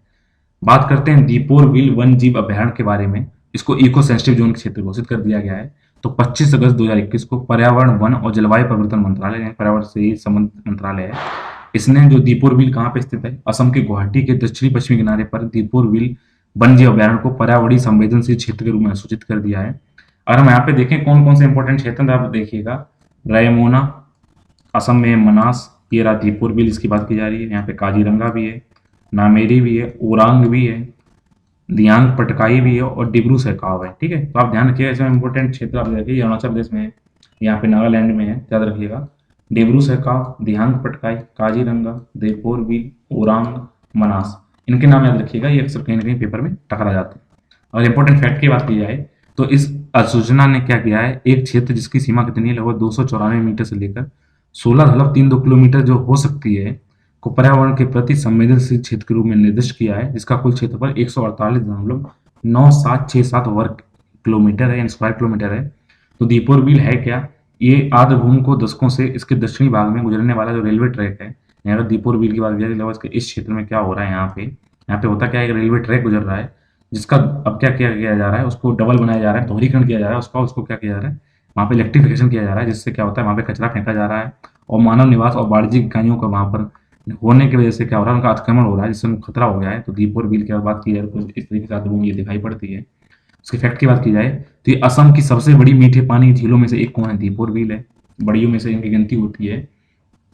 ये न केवल महत्वपूर्ण पक्षी क्षेत्र है, इसके अलावा राज्य का एकमात्र रामसर स्थल है। ध्यान रखना, अगर क्वेश्चन आ जाए कि रामसर स्थल ये है दीपुर बील, तो है। और असम का इकलौता कौन सा है रामसर स्थल? वो दीपुर बील है। इसको 2002 में रामसर स्थल नाम से घोषित किया गया। आर्द्रभूमि का गर्मियों में 30 वर्ग किलोमीटर तक विस्तार होता है और सर्दियों में लगभग 10 वर्ग किलोमीटर तक इसमें कम हो जाता है। इस आर्द्रभूमि के भीतर लगभग 4.1 स्क्वायर किलोमीटर का वन्य जीव अभ्यारण्य क्षेत्र भी इसके अंदर है। बात करते हैं पीएफसी के बारे में, जिसने जारी किया है भारत का पहला यूरो मूल वर्ग वाला ग्रीन बॉन्ड। ये आपके सितंबर में, अभी कल ही इसमें न्यूज आई है, अक्टूबर के लगभग 13-14 अक्टूबर की बात है कि यहाँ पे क्या हुआ, अभी क्या हुआ, महारत्न कंपनी बन गई है। तो ये फिर भी आपको ये दोबारा हाईलाइट हो जाएगी, तो ध्यान रखिएगा आप इसको, कि चर्चा में बनी रहेगी, तो इसको इंपॉर्टेंट है, अभी इसकी चर्चा में लगातार आ रही है, उसको ध्यान रखिएगा। तो पावर फाइनेंसिंग कॉर्पोरेशन लिमिटेड यानी PFC, power financing corporation limited जो है, जो विद्युत क्षेत्र की एक नॉन बैंकिंग फाइनेंशियल कंपनी है, इसने 13 सितंबर 2021 को अपना पहला 300 मिलियन यूरो का 7 वर्षीय यूरो बॉन्ड जारी किया है पावर फाइनेंस कॉर्पोरेशन लिमिटेड ने। यह भारत की ओर से जारी होने वाला अब तक का पहला यूरो मूल वर्ग में ग्रीन बॉन्ड होगा। तो ध्यान रखना, भारत का पहला ग्रीन बॉन्ड किसने लॉन्च किया है? तो पीएफसी ने किया है, पावर फाइनेंस कॉर्पोरेशन लिमिटेड ने, जो किससे क्षेत्र संबंधित है? विद्युत क्षेत्र की नॉन बैंकिंग फाइनेंशियल कंपनी है। इसके अलावा किसी भी भारतीय एनबीएफसी द्वारा पहली बार इस तरह की यूरो बॉन्ड जारी किया गया, ग्रीन यूरो बॉन्ड। 2017 के बाद भारत में पहला यूरो बॉन्ड जारी किया गया है। 1986 में इसको स्थापित किया गया था, यानी पावर फाइनेंस कॉर्पोरेशन लिमिटेड को। ये सूची के एक नवरत्न है, तो अभी अब इस टाइम ये महारत्न बन चुकी है, जो अक्टूबर महीने की बात बता रहा हूँ आपको। ये गैर बैंकिंग वित्तीय कंपनी है। ये विद्युत मंत्रालय के प्रशासनिक नियंत्रण के अधीन है। इसका मुख्यालय कहाँ है? नई दिल्ली में है। पंजाब में भी हाल ही में राजनीतिक काफी उठापटक हुई है। अमरिंदर सिंह कैप्टन ने उनको इस्तीफा दिया है। सिद्धू जी की बातें आई तो उसको होते हुए क्या हुआ है, चरणजीत सिंह चन्नी ने पंजाब के 16वें मुख्यमंत्री के रूप में शपथ ले लिए। तो अगर आपसे क्वेश्चन आता है प्रेजेंट टाइम में पंजाब के मुख्यमंत्री कौन है, वो है चरणजीत सिंह चन्नी। ये अक्टूबर की बात बता रहा हूँ, आगे की मैं नहीं बता रहा हूँ। इस तरीके से क्या है, 16वें मुख्यमंत्री हैं। इससे पहले कैप्टन अमरिंदर सिंह थे, उन्होंने 18 सितंबर को इस्तीफा दे दिया था। इनको इंपोर्टेंट क्यों है कि रूपनगर के चमकौर साहिब से 3 बार विधायक रहे चन्नी। पंजाब के पहले दलित मुख्यमंत्री हैं, इस बात को याद रखिएगा। एससी कास्ट से आने वाले पहले, एससी समुदाय से आने वाले पहले मुख्यमंत्री कहाँ के हैं? पंजाब के हैं, चरणजीत सिंह चन्नी। आइए बात करते हैं लसित मलिंगा के बारे में। तो आप इनके, लसित मलिंगा अपने विश्व में 3 चीजों के लिए जाने जाएंगे। एक तो इनका यॉर्कर के बारे में जाने जाएंगे, दूसरा जाना जाएंगे ये अपने हेयर स्टाइल के बारे में, और तीसरे जाने जाएंगे अपने एक्शन, जो बॉलिंग एक्शन है। इनके 3 बहुत यूनिक चीजें हैं। तो हेयर स्टाइल इन्होंने काफी नाम कमाया है। तो श्रीलंका के जो 38 वर्षीय तेज गेंदबाज हैं लसित मलिंगा, इन्होंने 14 सितंबर 2021 को क्रिकेट के सभी प्रारूपों से संन्यास ले लिया है, इसकी इन्होंने घोषणा कर दी है। इन्होंने 2011 में टेस्ट क्रिकेट से और वर्ष 2019 में एक दिवसीय क्रिकेट से संन्यास ले चुके थे। अब इन्होंने टी20 से भी संन्यास ले लिया है। तो वे श्रीलंका की 2014 टीम के विश्व जो कप, जो टी20 जो विश्व कप जीता था, उसके कप्तान भी रहे हैं।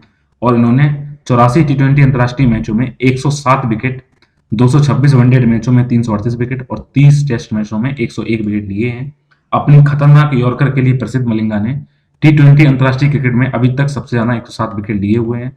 मलिंगा के नाम सबसे जो अच्छी अनोखा रिकॉर्ड क्या है, इन्होंने 5 बार हैट्रिक ले रखी है। इकलौते वर्ल्ड के गेंदबाज क्या है, लगभग कई सारे देश में जाएगा उतने उनके यहाँ पे हैट्रिक नहीं होती, इन्होंने इकलौते हैट्रिक ले रखी है, जिनमें इन्होंने 2 हैट्रिक टी20 में और 3 हैट्रिक इन्होंने वनडे मैच में ली हुई है।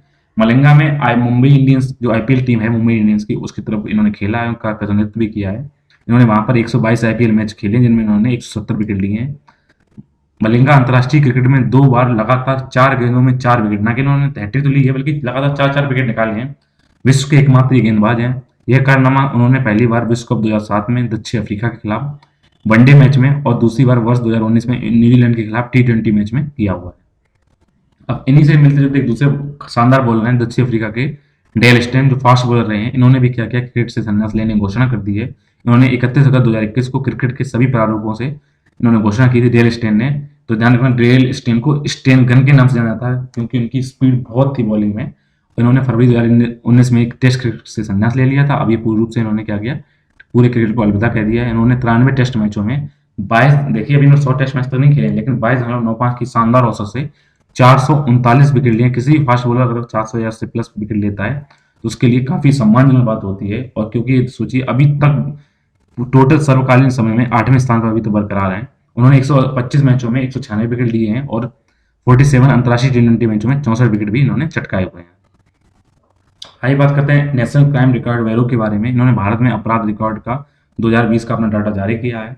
तो सितंबर 2021 में राष्ट्रीय अपराध रिकॉर्ड ब्यूरो अर्थात एनसीआरबी द्वारा प्रकाशित भारत में अपराध रिकॉर्डों 2020 के अनुदेश में अगर बात की जाए तो वर्ष 2019 की तुलना में वर्ष 2020 में मुख्य रूप से कोविड-19 मानदंडों का उल्लंघन के कारण यहाँ पे जो इन अपराध हुए हैं वो बढ़ गए हैं, क्योंकि कहीं ना कहीं लोगों ने कोरोना के टाइम पे कुछ उन्होंने उल्लंघन किए हैं रूल्स को। तो इसलिए इनका गृह मंत्रालय के अधीन राष्ट्रीय अपराध रिकॉर्ड ब्यूरो की बात बोली है कि अभी कुछ लगभग 28% क्या हुए हैं वर्ष 2020 में क्राइम बढ़ा हुआ है। अगर फैक्ट की बात की जाए तो जो सिविल सेवा द्वारा विधिवत रूप से घोषित आदेशों की जो अवज्ञा करते हैं ऐसे मामलों में और अन्य राज्य स्थानीय कानून के उल्लंघन के जुड़े मामलों में लगभग 21 गुना उछाल दर्ज किया गया, क्योंकि जहां तक इसमें क्या था, कोरोना महामारी टाइम इसमें क्राइम ज्यादा दर्ज की गई थी। तो कुल 50,291 मामलों के साथ जो एससी जाति है उनके खिलाफ अपराधों में लगा बहुत वृद्धि देखी गई है। यानी एससी, खासकर एससी लोगों ने इसमें क्राइम किया हुआ है, उन पे अपराध किया गया है। इसके अलावा महिलाओं के खिलाफ अपराध के मामले में 8.30 की गिरावट आई है और इनमें पति तथा उनके रिश्तेदारों द्वारा क्रूरता के साथ अमानवीय तरीके से अगर बात की जाए तो महिलाओं के खिलाफ अपराध के मामले में लगभग 8.30% गिरावट आई है। इन्हें पति या उनके रिश्तेदारों द्वारा क्रूरता से सबसे अधिक 30% मामले रहे हैं। अगर प्रति लाख महिला आबादी पर दर्ज किए गए अपराध की बात की जाए तो वर्ष 2019 में 62.3 जो परसेंटेज जो अपराध थे वो कम होकर कितने हो गए हैं, 56.5% हो गए हैं। अगर कुल अपराधों की बात की जाए जिनमें मतलब ये तो डाटा है, बस ये बात ध्यान रखिएगा। अगर पूरे बात की जाए तो पूरे इंडिया में सबसे ज्यादा अपराध कहाँ हुए हैं, यूपी के अंदर हुए हैं, और महिलाओं पर भी सबसे ज्यादा अत्याचार और हिंसा घटनाएं भी कहाँ हुई हैं, यूपी के अंतर्गत हुई हैं। ठीक है, बात करते हैं संसद टीवी के बारे में। तो भारत के उपराष्ट्रपति एवं राज्यसभा के सभापति, जो भारत का उपराष्ट्रपति होता है वही राज्यसभा का उपसभापति, राज्यसभा का सभापति भी होता है। तो इस टाइम पे भारत के उपराष्ट्रपति कौन है, एम वेंकैया नायडू। उन्होंने और भारतीय प्रधानमंत्री नरेंद्र मोदी और लोकसभा अध्यक्ष ओम बिरला ने संयुक्त रूप से 15 सितंबर 2021 को संसद भवन एनेक्स के मुख्य समिति कक्ष में संसद टीवी का शुभारंभ किया है। तो ये संसद टीवी का आपका लोगो है, इसमें सीधा संसद टीवी डेमोक्रेसी मैटर्स। तो अगर संसद टीवी की बात की जाए तो फरवरी 2021 में लोकसभा टीवी एवं राज्यसभा टीवी का विलय कर मंजूरी दे दी गई थी। उसके बाद मार्च 2021 में रवि कपूर को संसद टीवी का मुख्य कार्यकारी अधिकारी नियुक्त किया गया। ध्यान रखना, जो नई संसद टीवी बनी है इसका इस टाइम सीईओ कौन है, रवि कपूर है।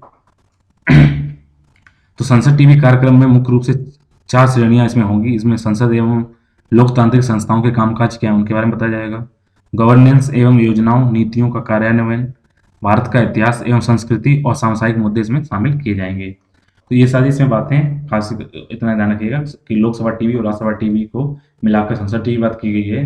तो लोकसभा टीवी की शुरुआत जुलाई 2006 में की गई थी। यह पूर्व लोकसभा अध्यक्ष सोमनाथ चटर्जी के दिमाग की उपज थी, ध्यान रखिएगा। और राज्यसभा टीवी 2011 में लॉन्च की गई थी। 2021 माह के इन दोनों को मिला करके संसद टीवी बना दी गई है। अभी हाल ही में सेलाइन गार्गल आरटीपीसीआर तकनीक का आरंभ किया गया है। तो सलाइन गार्गिल आरटीपीसीआर तकनीक की बात की जाए तो आरटी मतलब reverse transcription polymerase chain reaction के द्वारा नागपुर स्थित राष्ट्रीय पर्यावरण अभियांत्रिकी अनुसंधान संस्थान अर्थात national environment engineering resource institute ने स्वदेशी रूप से विकसित सलाइन मतलब नमक के घोल वाला एक गरारा आरटीपीसीआर तकनीक की इन्होंने डेवलप किया है और इसको 11 सितंबर 2021 को सूक्ष्म लघु और मध्यम उद्यम मंत्रालय को ट्रांसफर कर दिया। इसमें होता क्या है कि आपके मुंह में ये घोल डाला जाएगा, उस घोल को आप इसमें कीप के द्वारा इसमें डाल दिया जाएगा और इसका जब टेस्ट करेंगे उसमें पता चल जाएगा आपका वहाँ पे कोविड का जांच हो जाएगी। तो इस तकनीक का उपयोग कोविड-19 नमूनों के परीक्षण के लिए उपयोग किया जाएगा। इसके फायदा क्या है, ये सरल है, त्वरित है, सस्ती है, रोगों के अनुकूल और आरामदायक तकनीक है। इसमें नाक में कुछ नहीं डाला जाता, गले में कुछ नहीं डाला जाता, सीधा खुला कर लीजिए। उससे क्या होता है, इससे क्या होगा, तुरंत जांच परिणाम इसमें उपलब्ध होंगे। इसमें न्यूनतम बुनियादी ढांचे की जरूरत पड़ेगी। शायद क्या होगा, जो दूर दराज क्षेत्र हैं, ग्रामीण क्षेत्र हैं या जनजातीय क्षेत्र हैं, वहाँ पर ये उपलब्ध कराया जा सकेगा आसानी से। ऐसे उम्मीद की जा रही है कोविड-19 की तीसरी लहर की संभावना है।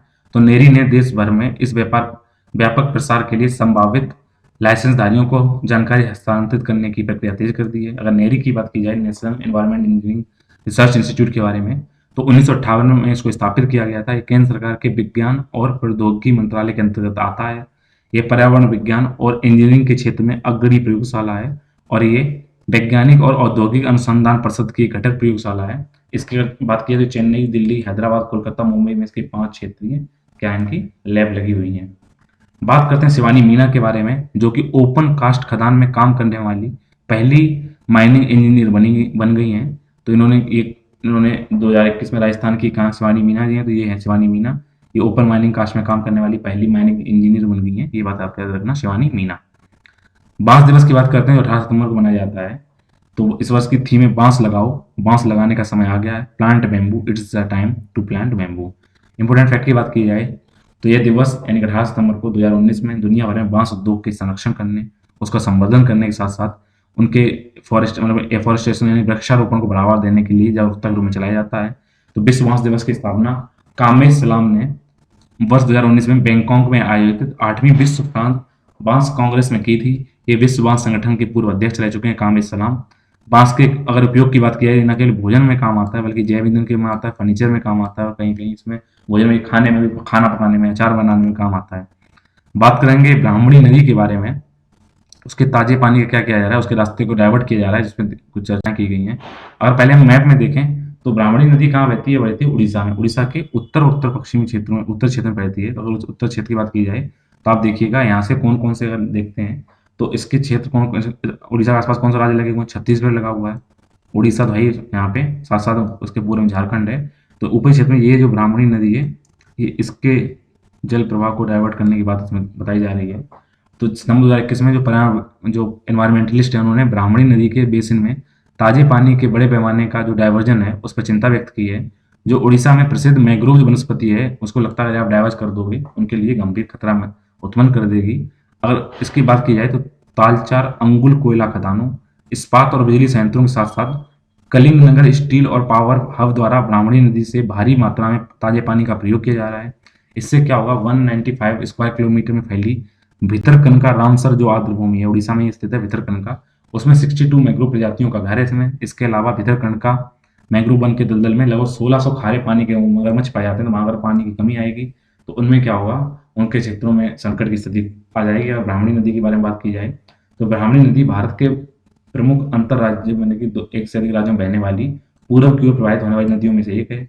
तो इसका बेसिन छत्तीसगढ़ उड़ीसा राज्यों को कवर करता है और लगभग 39,000 वर्ग किलोमीटर का इसका बेसिन जल ग्रहण क्षेत्र है। ये छोटा नागपुर पठार के दो प्रमुख नदियां जो कौन सी हैं, संख और दक्षिणी कोयल के रूप में निकलती है और उड़ीसा के सुंदरगढ़ जिले में राउरकेला के पास वेद व्यास में आपस में मिलकर प्रमुख रूप से ब्राह्मणी नदी के रूप में उसको जाना जाता है। तो किससे मिलकर बनती है, ध्यान रखना, ब्राह्मणी नदी संख और दक्षिण कोयल मिलकर बनती है। इसकी लंबाई है 799 किलोमीटर। इसकी सहायक नदियां हैं संख, टिकरा और कारो।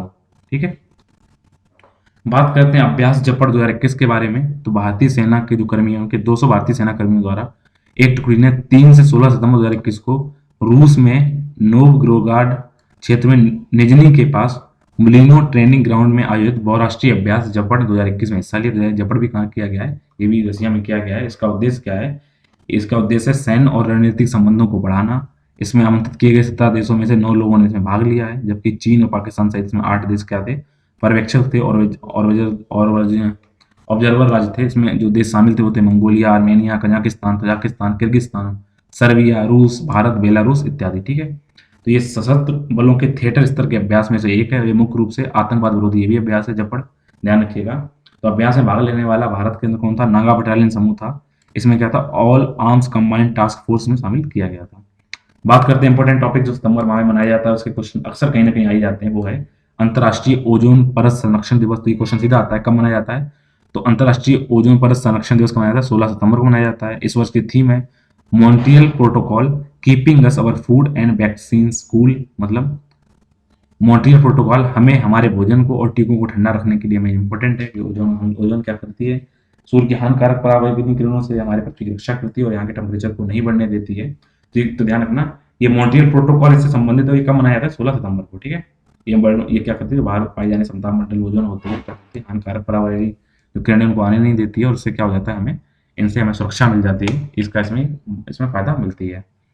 इंपोर्टेंट फैक्ट की बात की जाए तो 1994 में संयुक्त राष्ट्र महासभा द्वारा 16 सितंबर को अंतर्राष्ट्रीय ओजोन परत संरक्षण दिवस की घोषणा की गई। इस दिन 1987 में ओजोन परत को नुकसान पहुंचाने वाले पदार्थों पर मॉन्ट्रियल प्रोटोकॉल पर साइन किए गए थे 1987 में। तो ध्यान रखना, जो ओजोन परत को जो क्लोरोफ्लोरोकार्बन, हाइड्रोजन कार्बन जो नुकसान पहुंचाते हैं उनको रोकने के लिए मॉन्ट्रियल प्रोटोकॉल में साइन किए गए थे। उसी की बात को करते हुए संयुक्त राष्ट्र महासभा ने 16 सितंबर को 1994 में इसको घोषित कर दिया है। इसका उद्देश्य क्या है? ओजोन परत का संरक्षण के बारे में जागरूकता फैलाई जाए और उनकी जागरूकता ना फैलाए उनके समाधान भी खोजे जाएं। बात करेंगे असम के ओरांग राष्ट्रीय उद्यान के बारे में, जो मैंने अभी को बताया था ओरांग के क्षेत्र में। उनका क्या है? यहाँ पे था राजीव गांधी ओरांग नेशनल पार्क। तो यहाँ की सरकार ने निर्णय लिया है कि उसमें से राजीव गांधी का नाम वो हटा देंगे। तो गुवाहाटी से लगभग 120 किलोमीटर उत्तर पूर्व में स्थित ओरांग राष्ट्रीय उद्यान असम के 7 राष्ट्रीय उद्यानों में से एक है। यहाँ पर शीर्ष 3 गैंडा आवासों में से एक यहाँ पे गैंडा पाए जाते हैं ओरांग क्षेत्र में। तो उनको पहले था राजीव गांधी ओरांग राष्ट्रीय उद्यान, वहां से राजीव गांधी नाम हटा दिया गया है। तो 1985 में ओरांग को वनस्पति अभ्यारण्य घोषित कर दिया गया था और वर्ष 1999 में एक राष्ट्रीय उद्यान के रूप में इसको अपग्रेड किया गया। अगस्त 2005 में तरुण गोगोई के नेतृत्व वाली कांग्रेस सरकार के दौरान इसका नाम राजीव गांधी ओरांग राष्ट्रीय उद्यान किया गया। मार्च 2016 में राष्ट्रीय बाघ संरक्षण प्राधिकरण द्वारा राष्ट्रीय उद्यान को टाइगर रिजर्व भी घोषित किया गया है। टाइगर रिजर्व के तहत इसमें 492 किलोमीटर का क्षेत्र आता है। बात करते हैं हरमिलन कौर के बारे में। हरमिलन कौर बैंस इनका पूरा नाम है। इन्होंने 1500 मीटर की जो रनिंग क्षेत्र है उसमें उन्होंने नया नेशनल रिकॉर्ड बना दिया है। तो पंजाब की 23 वर्षीय हरमिलन कौर बैंस ने 16 सितंबर 2021 को वारंगल में हुए 60वीं राष्ट्रीय ओपन एथलीट चैंपियनशिप में 1500 मीटर के 2 दशक पुराने राष्ट्रीय रिकॉर्ड तोड़कर स्वर्ण पदक अपने नाम किया है। तो उन्होंने 1500 मीटर में किया क्या है? तो हरमिलन ने क्या किया है? 4 मिनट 5.39 सेकंड का समय लेकर सुनीता रानी द्वारा वर्ष 2002 में बनाए गए बुसान एशियाई खेलों में 4 मिनट 6.03 सेकंड के समय को और ओपी जैसी के 2006 दिल्ली मीट में 4 मिनट 11.83 सेकंड के रिकॉर्ड को तोड़ दिया है। अब नया रिकॉर्ड क्या बन गया? 4 मिनट 5.39 सेकंड। हरमिलन कौर बैंस ने 800 मीटर में भी राष्ट्रीय ओपन एथलीट चैंपियनशिप में इन्होंने वहां पे गोल्ड मेडल जीता। इस तरीके से उन्होंने टोटल 2 गोल्ड मेडल जीत लिए। आइए बात करते हैं कार्बी आंगलोंग समझौते के बारे में जो भी हुआ है। कार्बी आंगलोंग जो क्षेत्र कहाँ से है? यहाँ पे लगातार हिंसा चल रही है और इसके करीब 4 सितंबर 2021 को केंद्र और असम सरकार और असम के 5 विद्रोही समूहों के बीच में एक त्रिपक्षीय समझौते पर साइन कर दिए गए हैं और कार्बी आंगलोंग समझौता किया गया। तो यहाँ पे ध्यान रखिएगा। तो मैं बता दूं ये कार्बी आंगलोंग कहाँ पे है? ये असम के अंदर है। बाकी लाभ मैं देखता हूँ आपको। देखिए असम में एक है बोडोलैंड का भी यहाँ पे चलती है। सिक्किम के अंदर गोरखालैंड की मांग चलती है। अगर हम बात करें नागालैंड में, यहाँ पे अगर बात करें मणिपुर में सादर हिल्स हैं, उनमें बात चलती है। गारो खासी जैंतिया हिल्स हैं, दीमा हसाओ हैं, वहाँ पे बातें चलती हैं। त्रिपुरा में भी एक तैडक है, वहाँ पे ये बातें चलती हैं। यहाँ पे हिंसाएं होती रहती हैं। इसके अलावा चकमा मारा लई जो क्षेत्र है वहाँ पे मिजोरम में, वहाँ पर भी ऐसी विद्रोह की बातें चलती हैं। तो अभी कहाँ समझौता हो गया? कार्बी आंगलोंग क्षेत्र में हो गया जो कहाँ पे? असम में है। ये शांति समझौते पर साइन करने वाले विद्रोही समूहों में Karbi Longri north Cachar hill station front, people's democratic council of Karbi Longri, united people's liberation army और कार्बी पीपल्स लिबरेशन टाइगर शामिल हैं। तो इसके अंदर क्या किया गया है? ये शांति समझौता किया गया जिसके तहत क्या हुआ है?